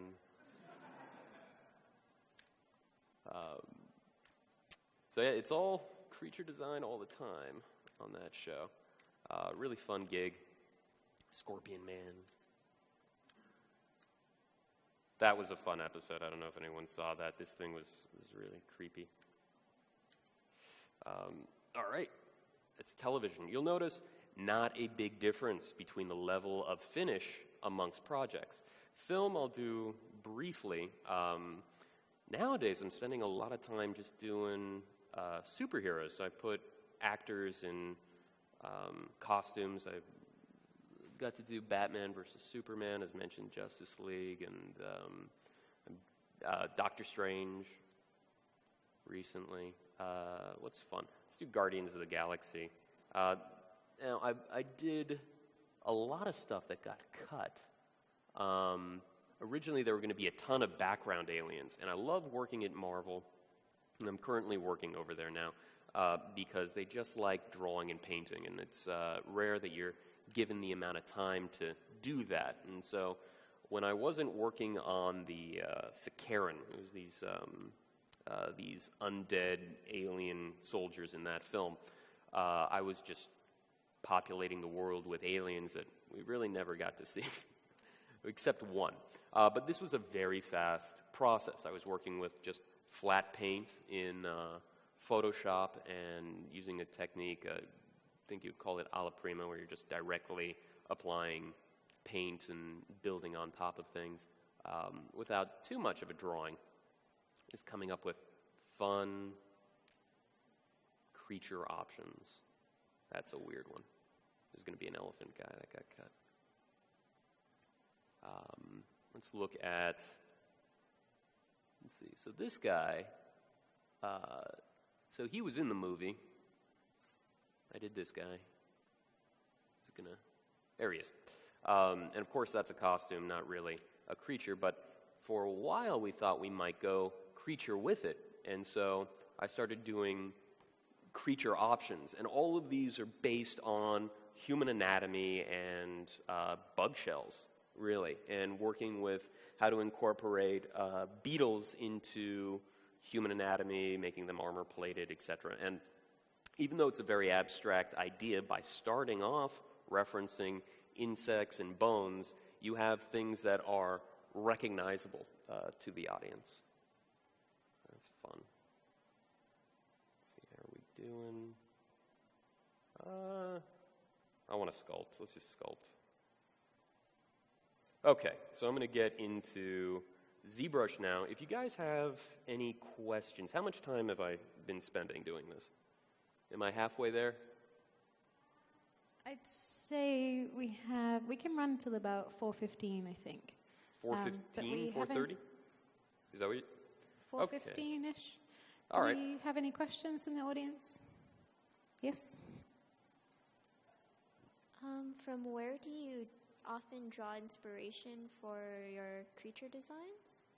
From the reference, usually, it's always from nature. It's just a combination. If I'm not designing for myself, it's a combination of what's described in the script or treatment and reference. There are a bunch of artists that I really admire. One of my favorites, I love all the classics. I love Terrell Whitlatch and Wayne Barlow. I grew up reading a lot of comic books, and I do have a lot of art books that I've pulled from over the years. Actually, my all-time favorite, now that I think of it, is Nirasawa and Takayuna Takeya, the Creature Core books. I don't know if anybody's seen those, but they're absolutely amazing. Really cool stuff from overseas. Okay, great. Love that stuff. Actually, Jared, I was being cruel. We can totally run till 4:30 if you want to show some stuff in ZBrush. Oh, did you say 4:30? We can, yeah. Sorry, I was being mean before with 4:15. Okay, I couldn't remember what time we started, and I talk a lot, so I don't know how long I've been going. Can you take one more quick question here? Yeah, I can keep taking questions while I work. Hi, Jared. Thanks so much for the presentation, but I had a question as to what are some substantial differences you've noticed in terms of the client work and the stuff that you need to work on in terms of the differences of, film, TV, or games, and which is your personal preference to work on? Okay. The differences between... I heard most of that, I think. I'm sorry. What are my preferences between film, television, and games? Was that it? Yeah. Oh, okay. I like all of them. There are benefits to all of them. The differences are no longer in the level of execution, but in the... it really depends on the client, I'm noticing more and more. I've done video games that feel like movies, that they want the same level of finish. I would say, if I were to pinpoint the differences, I would say in television, moves a lot faster because it has to. And in film can go on and on and on for a while. If you are designing a practical character, meaning a character that is on screen in the camera as opposed to a visual effects-based character, then that is a bit different than designing a visual effects-based character. Visual effects-based characters can constantly change through the process. They can change all the way up to just like a couple of weeks before the release of a film. But if you're doing an actor in a creature suit, then it's locked in camera for the most part unless they digitally alter it. What else? Games are great. I really like video games because they still expect artists to work in a traditional manner in the beginning. There aren't a lot of video games that begin in the 3D process. They want you to draw. They want to see rough sketches. And so I really enjoy that process because it enables me to design and refine more quickly. Yeah, that's about it. Okay, so I'm going to take this down super low in Dynamesh. And as I've mentioned before, I want to work from low to high when it comes to my design. Now, what I want to do, and I don't know if you can see this thing, is I want to do some kind of baboon, orangutan, triceratops thing. And so I've got, I forgot to show the reference, actually. I have it here. 1 second. My apologies. Demo. There it is. Okay, so this I assembled this morning just to give me an idea of what I want to do. And I've got some great reference here. I've got shots of orangutans and obviously a baboon. And I just love these shapes. These are really exciting. And I think we're going to turn that into a slightly more rigid crest, which is why I started to reference these horns. And I actually have images, and I apologize if this creeps anybody out, but this is a dissected heart. And so I imagine if we have a crest, we're protecting something, and I want to just kind of create something back there that I'm noodling. And these are here just to inspire. I've got my anatomical reference, and I have that printed out right in front of me as I'm working.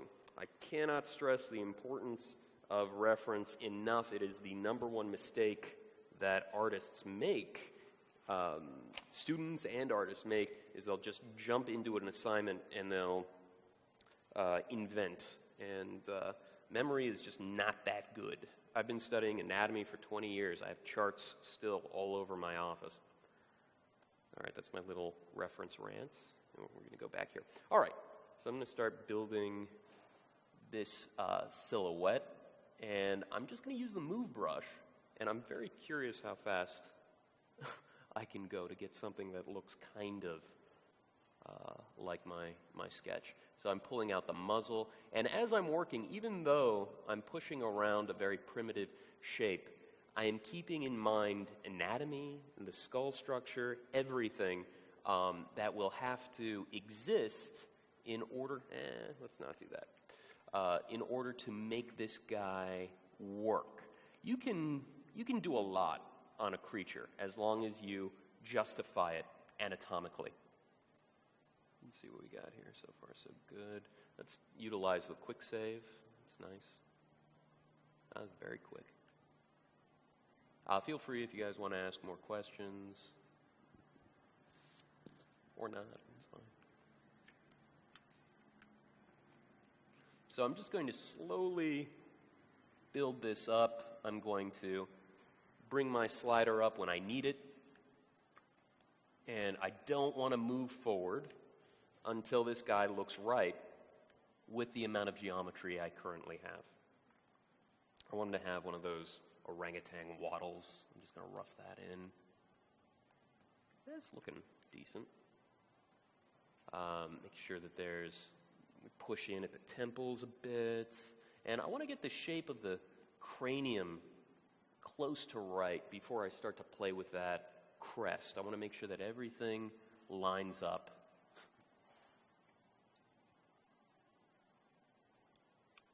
People tend to overcomplicate the process. Always remember the greatest artists, and I'm definitely not saying I'm one of them, simplifies. They are the best simplifiers. So no matter how complicated a finished piece is, if it was done successfully, then the artist executed it in one of the simplest ways possible. By writing out your steps, that's another way I've had to do that. I'm a detail fanatic. I love getting to that point where you're putting pores in everything, you're showing the wrinkles, and that will hinder you, especially when you haven't spent enough time on just your form. And so I would always have to take a Post-it note and stick it on the side of my screen and write down my steps. There are ways of training yourself to be a better artist, to kind of slap yourself on the wrist and get yourself on the right track, and it's constant. And I'm constantly screwing that up, actually. But every day I get a little better, a little bit more disciplined. All right, let's do this monkey. So we do have a question that's come in on Twitter, Jeard. Eugenio is asking, how do you manage to be so versatile? Would you recommend focusing in on one subject or having multiple? Versatility. That's a hard one. Because you want to be valuable. You want a portfolio that tells a client that they can be confident in you, and the assignment, especially in games, if, let's say, you want to be a creature artist, it's not always going to be monsters, obviously. So you would have to have a portfolio that shows you can do props and you can do characters, environments. So I do understand that appeal, and I would recommend having those examples in your portfolio because, once you get your foot through the door, other opportunities present themselves. And this industry is wonderful because if I wanted to be an environment artist tomorrow, well, not tomorrow, it would take more time. But if I wanted to begin the process of becoming an environment artist, all I would have to do is go home after work and fill my portfolio with environment pieces, teach myself how to do that. And as soon as I have examples that are good enough, when the opportunity presents itself, I can be like, hey, I can do environments, and I get that work. Personally, I find, and I don't know if it applies anymore, that being very good at one thing doesn't necessarily mean you have to neglect the other things. And it's interesting because I think on the onset of that question, I was surprised that I was considered versatile because I don't do environments. I have very few examples of props. It's really just monsters and characters. But for students starting out, I do recommend versatility. I think I might be able to get away with just being a character creature guy, but you never know what may happen if the climate may change, and you need those other skills to stay employed. So for students starting out, I recommend getting good enough at everything and then spending the majority of your time on what you're truly passionate about. Because if you've been online and you've looked at websites like ArtStation and CG Hub, there are a lot of talented people out there. A lot of talented people, and a lot of people that are employable and currently working. And so I would not recommend just focusing on one thing. I don't know if I answered that question well. Was that okay? That was great, Jared. Did I thank miss you. anything? I felt like I missed something. No, it was perfect. Do we have any other questions in the stage? Yeah? Hello. I was wondering, between games, films, and television, which offers the most creative freedom? There's creative freedom in all of it.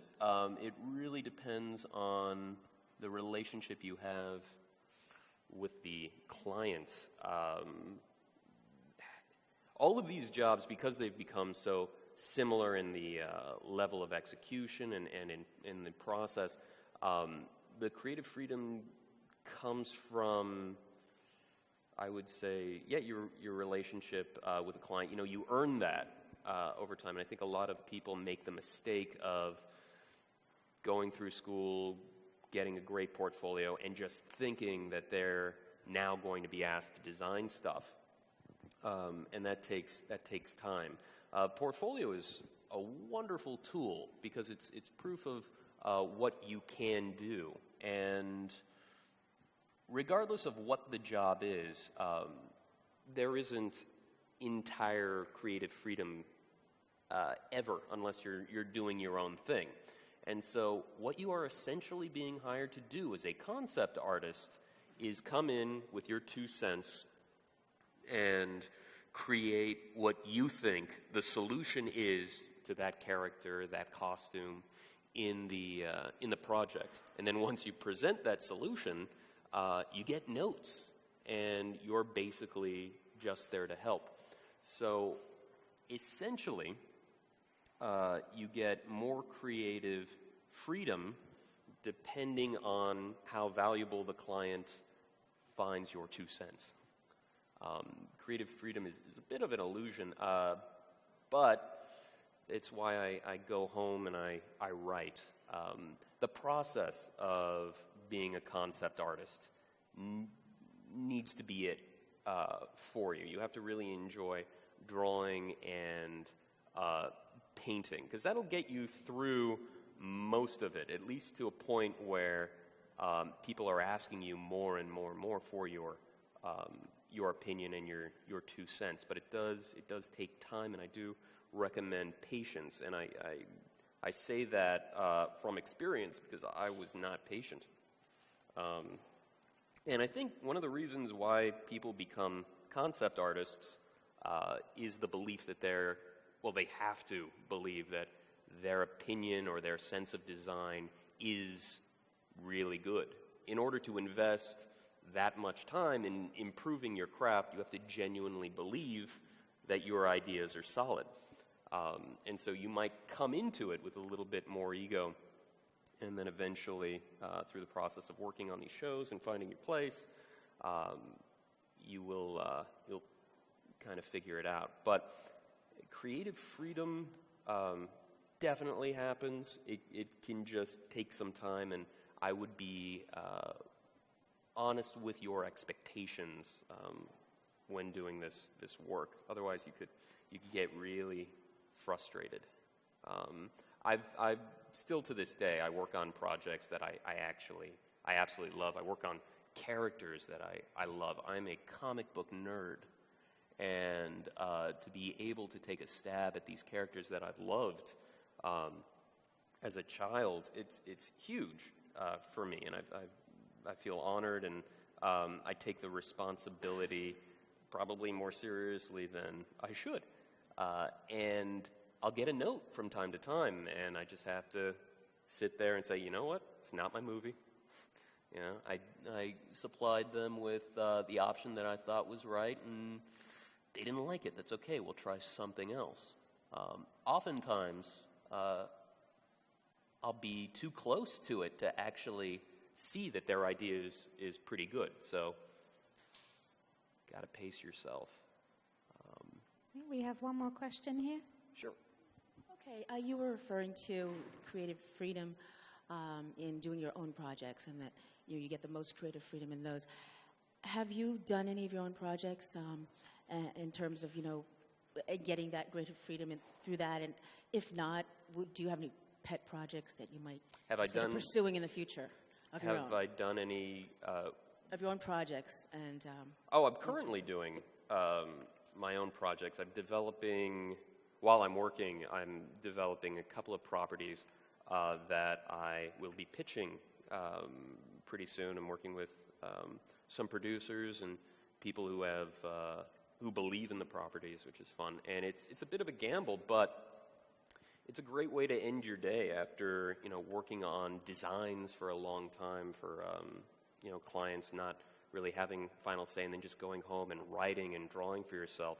It actually helps me as a concept artist to put the job in the right perspective. But I've been writing for years. I've got animated properties that I'm really into, that I've been developing for a while, as well as live action fantasy films, and not fantasy, science fiction films. And I'm trying to get them off the ground, but it's hard to do, but I'm still going to try. And I think that by working on these projects, by specifically writing, you're kind of killing two birds with one stone. That's a terrible phrase for an animal event. I'm sorry. But yes, two birds and whatnot. Because by understanding storytelling, you can anticipate what a design needs to be in a script, what purpose that character or that creature actually serves in the story, and you will actually make better design decisions. At times, I find that when I get a design through, and I've seen other options presented by artists that I thought were just as good, I realize that, and if not, sometimes those artists are executing images much better than I am.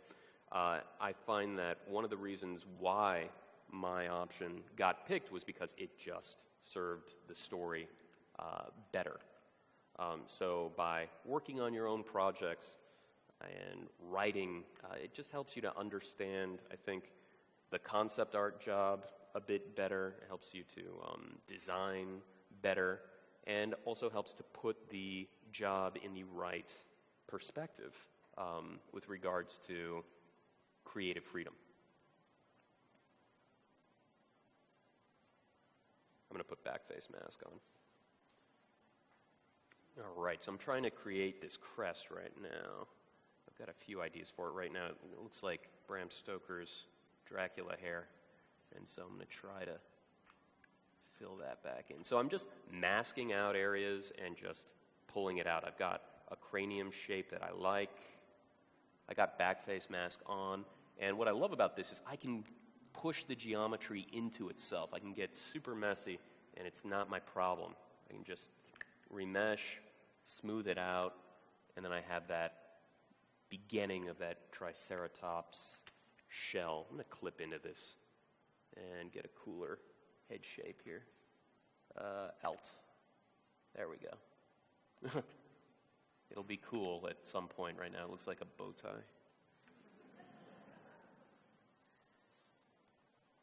It's funny, all of these, my wife will come in to my office when I'm working, and she's not a creature designer. She'll make these comments every now and then.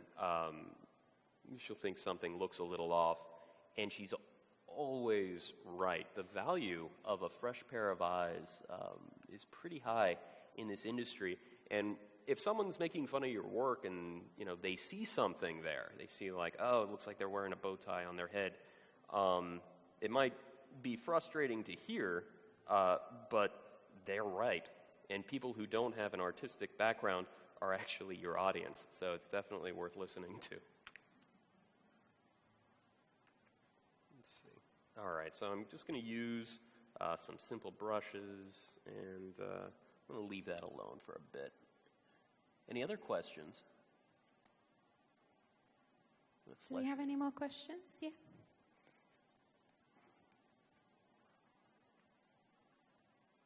So would you say now that the majority of concept artwork, kind of demands that you have to work in 3D, and do you have any tips on getting into the concept art industry? Any tips on what? I'm sorry? Getting into the concept art industry. Getting into the concept art industry. First tip is draw every single day. Draw on paper, have sketch pads accessible to you at all time before you ever start really messing around with 3D. Start and Photoshop. Take painting classes. Build up that foundation, because that's not done enough. Once you have a decent portfolio, and you can structure your portfolio to get the job that you want. That's what I did. Right out of Art Center, I was able to land a job working for Stan Winston. And I did that by creating a portfolio filled with work that applies to getting a job at Stan Winston's. It was creatures and costumes, and I got hired on the spot. Have a plan for what you want to do. I recommend that everybody work for a company at first. Don't go straight into freelance work. Get a feel for the industry under the protection of a company, and learn for a bit before you go out on your own. But I always tell my students, have a plan, have a goal.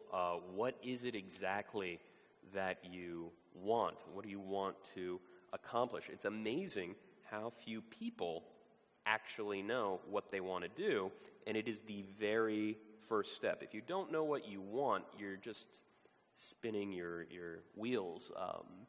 And so ask yourself that question. Once you have that question answered, figure out what companies are currently doing what it is you want to do. Once you figure that out, you can actually bug them. You can find out what their portfolio requirements are, and then suddenly you have the entire parameters for making a portfolio that will get you eventually that work. So it's not rocket science, but it's definitely hard for people to commit. And I think one of the benefits that I had was when I was a kid, I saw, what was it? I think it was Teenage Mutant Ninja Turtles. And I decided then and there that I was going to do that. But I was super young with tunnel vision. And so I drew every single day, constantly, made tons of mistakes, took art classes, and eventually went to Art Center and then started working. I was actually working a bit throughout high school, working for practical effects houses and sculpting studios and stuff like that. I was always around it, but I gave myself that opportunity because I was fortunate enough to know exactly what I wanted to do, and that's very, very rare. But figure that out. Figure out exactly what you want to do, and then create a solid plan. Write lists every day. My favorite book is my day planner. I'm using it right now to prop up this keyboard. And it is my tool for life. And there's nothing more fulfilling. It's not entirely true, but it's very fulfilling to write down a list of things and get them accomplished. And it does it for me. I don't know if it works for you, but I feel best knowing that I've gotten a step closer to my goals every day. And it's pretty easy to plan out. The biggest problem, one of the hindrances of writing lists is giving yourself too big tasks. But every major task can be broken down into simple steps. You just write, I want to be a concept artist. That's pretty damn vague. But if you write down, I'm going to draw 5 heads, 10 hands, and 3 bodies every day, within a month, damn, you'll be better. It's that simple. So simple steps to achieving any goal, really. It's not just isolated to concept art.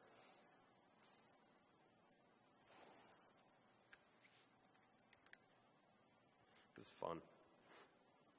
Still kind of looks like a bow tie, though. I got to work on that. Any other questions? We've had a question just this second come in from live stream from Leslie Martin. She's asking for some tips on finding the best references. She says there's so many pictures on Google. How do you kind of get down to the really good ones? There are different ways of getting reference. Google Images is awesome. I use it. That's my first go-to. When it comes to taking better advantage of that, of specifically Google, you have to know the science behind what you're looking up. So if you start off by searching for a chimp, and then you're looking for some kind of primate that's even more human, you might stumble on a certain type of primate, and then you click on that image, you read.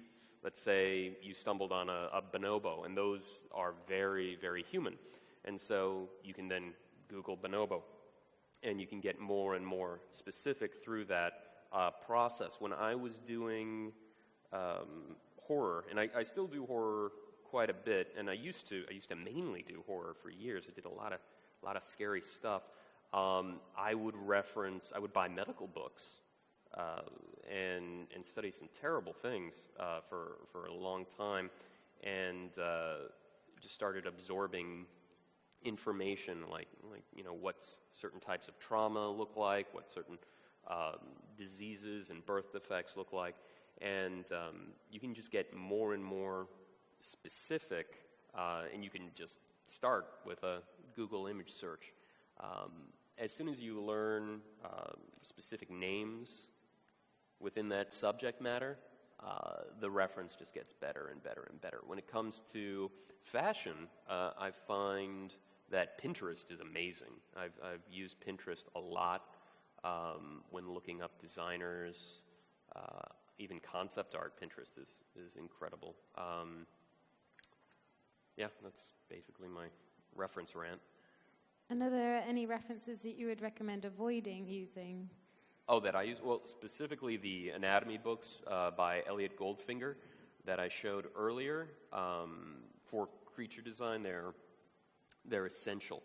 I'm trying to think of anything else. I think there was a book called Creatures of the Deep, and it was a beautiful photography book on deep-sea creatures. When it comes to creature design, there is nothing that you can really design that's more interesting than what exists if you know what to look for. Microscopic organisms are freaky. Deep-sea creatures are really scary because these animals, they tend to severely change depending on their environments and their relationship specifically to gravity. So when an animal is smaller, you get crazier silhouettes. When you get to our realm and you're dealing with people to animals, you'll notice that silhouettes are very simple because the anatomy has to function and enable that creature to function with gravity and physics. But when you're dealing with small insects, the silhouettes get really wacky and bizarre. Same thing with sea life. So we have another question here. Hey, Jared, for your work on 10 Cloverfield Lane and Edge of Tomorrow, I'm sorry, what was the first one? 10 Cloverfield Lane. Oh, yeah. Could you touch on maybe what some of your design work and concept work was like and what you enjoyed and maybe what some of the challenges were for what you did? Well, 10 Cloverfield Lane, there were a lot of talented artists. I think there were two, actually, talented artists on that show before me.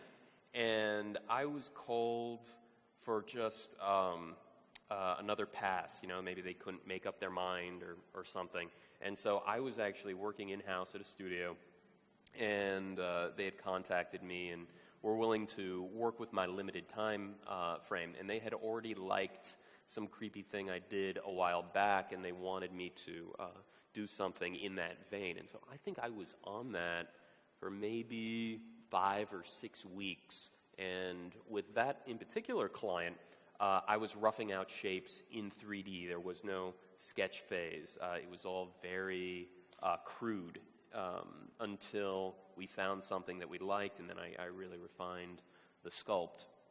That was really fun. And then Edge of Tomorrow, I was working in-house at a visual effects company, and I believe it was an early version of the script, because when you're working for visual effects houses or even practical effects houses, you're there and you're taking on multiple projects at once. And so there was a different direction, I believe, for those aliens at the time.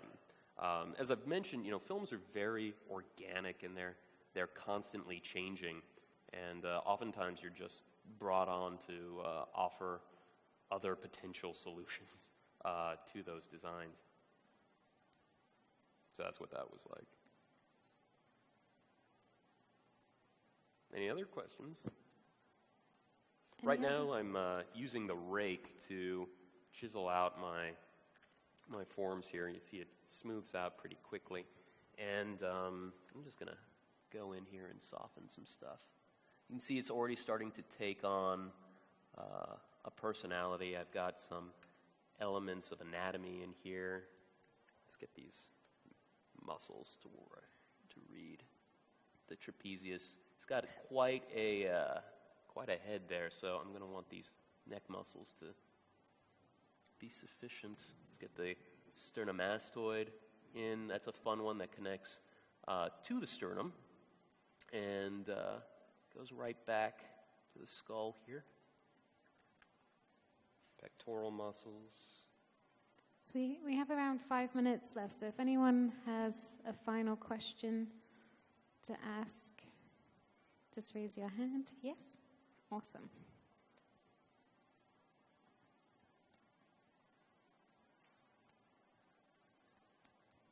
Hi, I just have a quick question. Do you think there's like a saturation level with concept art? Do you think it's like just the never-ending exponential growth of artists doing this kind of stuff, or do you think it's It's definitely popular. And, you know, if you look at the websites, there are a lot of people posting, but not a lot of that stuff is actually concept art. Like some of my favorite images on ArtStation are, you know, highly rendered models done for games. Their concept art has become pretty popular. It's actually really surprised me. At one point, I thought it was my little secret because I would tell people when I was a kid what I want to do for a living, and no one knew that you could actually do that. And then, damn, what was it? Early 2000s, it just like blows up.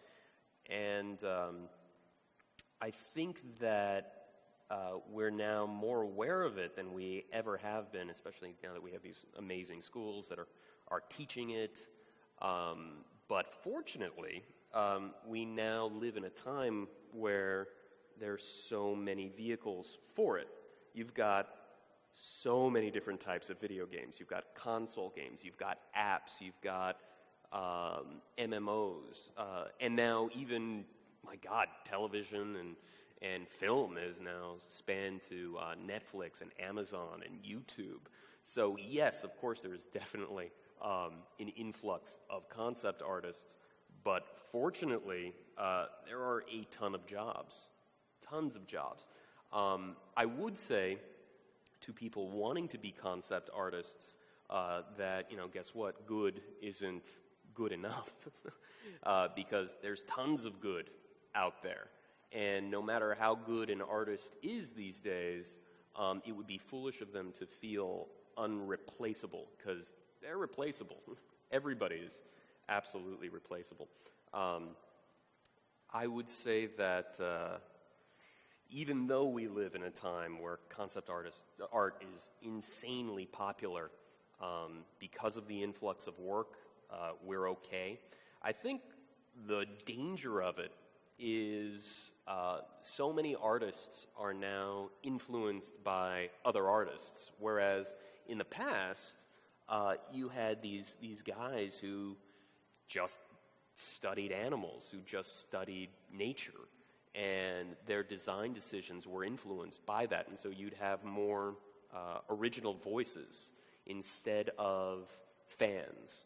And in all fairness, everybody starts off as a fan. It takes a while to find your own voice, obviously, but if you wanted originality, or if you wanted the illusion of originality, you could put down the concept art books, you know, go to the zoo and draw from life.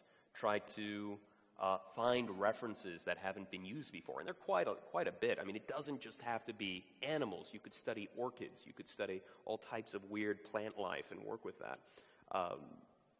So that's the one thing I would say that is a bit of a problem when it comes to concept art. The other issue is that the tools have become so incredible that there are a lot of guys coming in that haven't developed a strong enough foundation. And there's been quite a few arguments about that within the concept art community.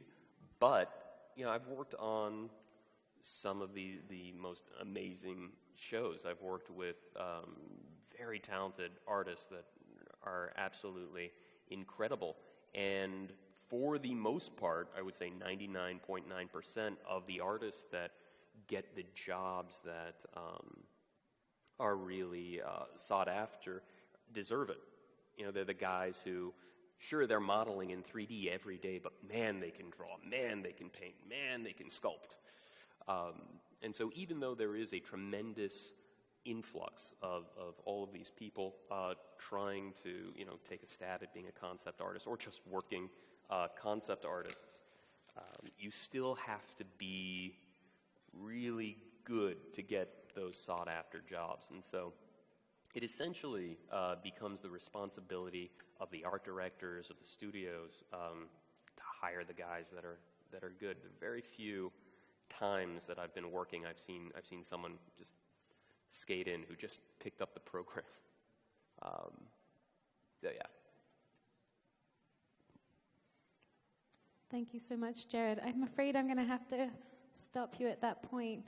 But thank you so much. Can we have a round of applause for Jeard? Thank you. Thank you. I think Molly and Tim have already left, but huge thanks to them. Andrea, Alice, please pass on our thanks. And Andrea, Alice, Krystal, Jeard, thank you all so much for your presentation. So inspiring, insightful. It's been an amazing day. So much information, so much motivation as well.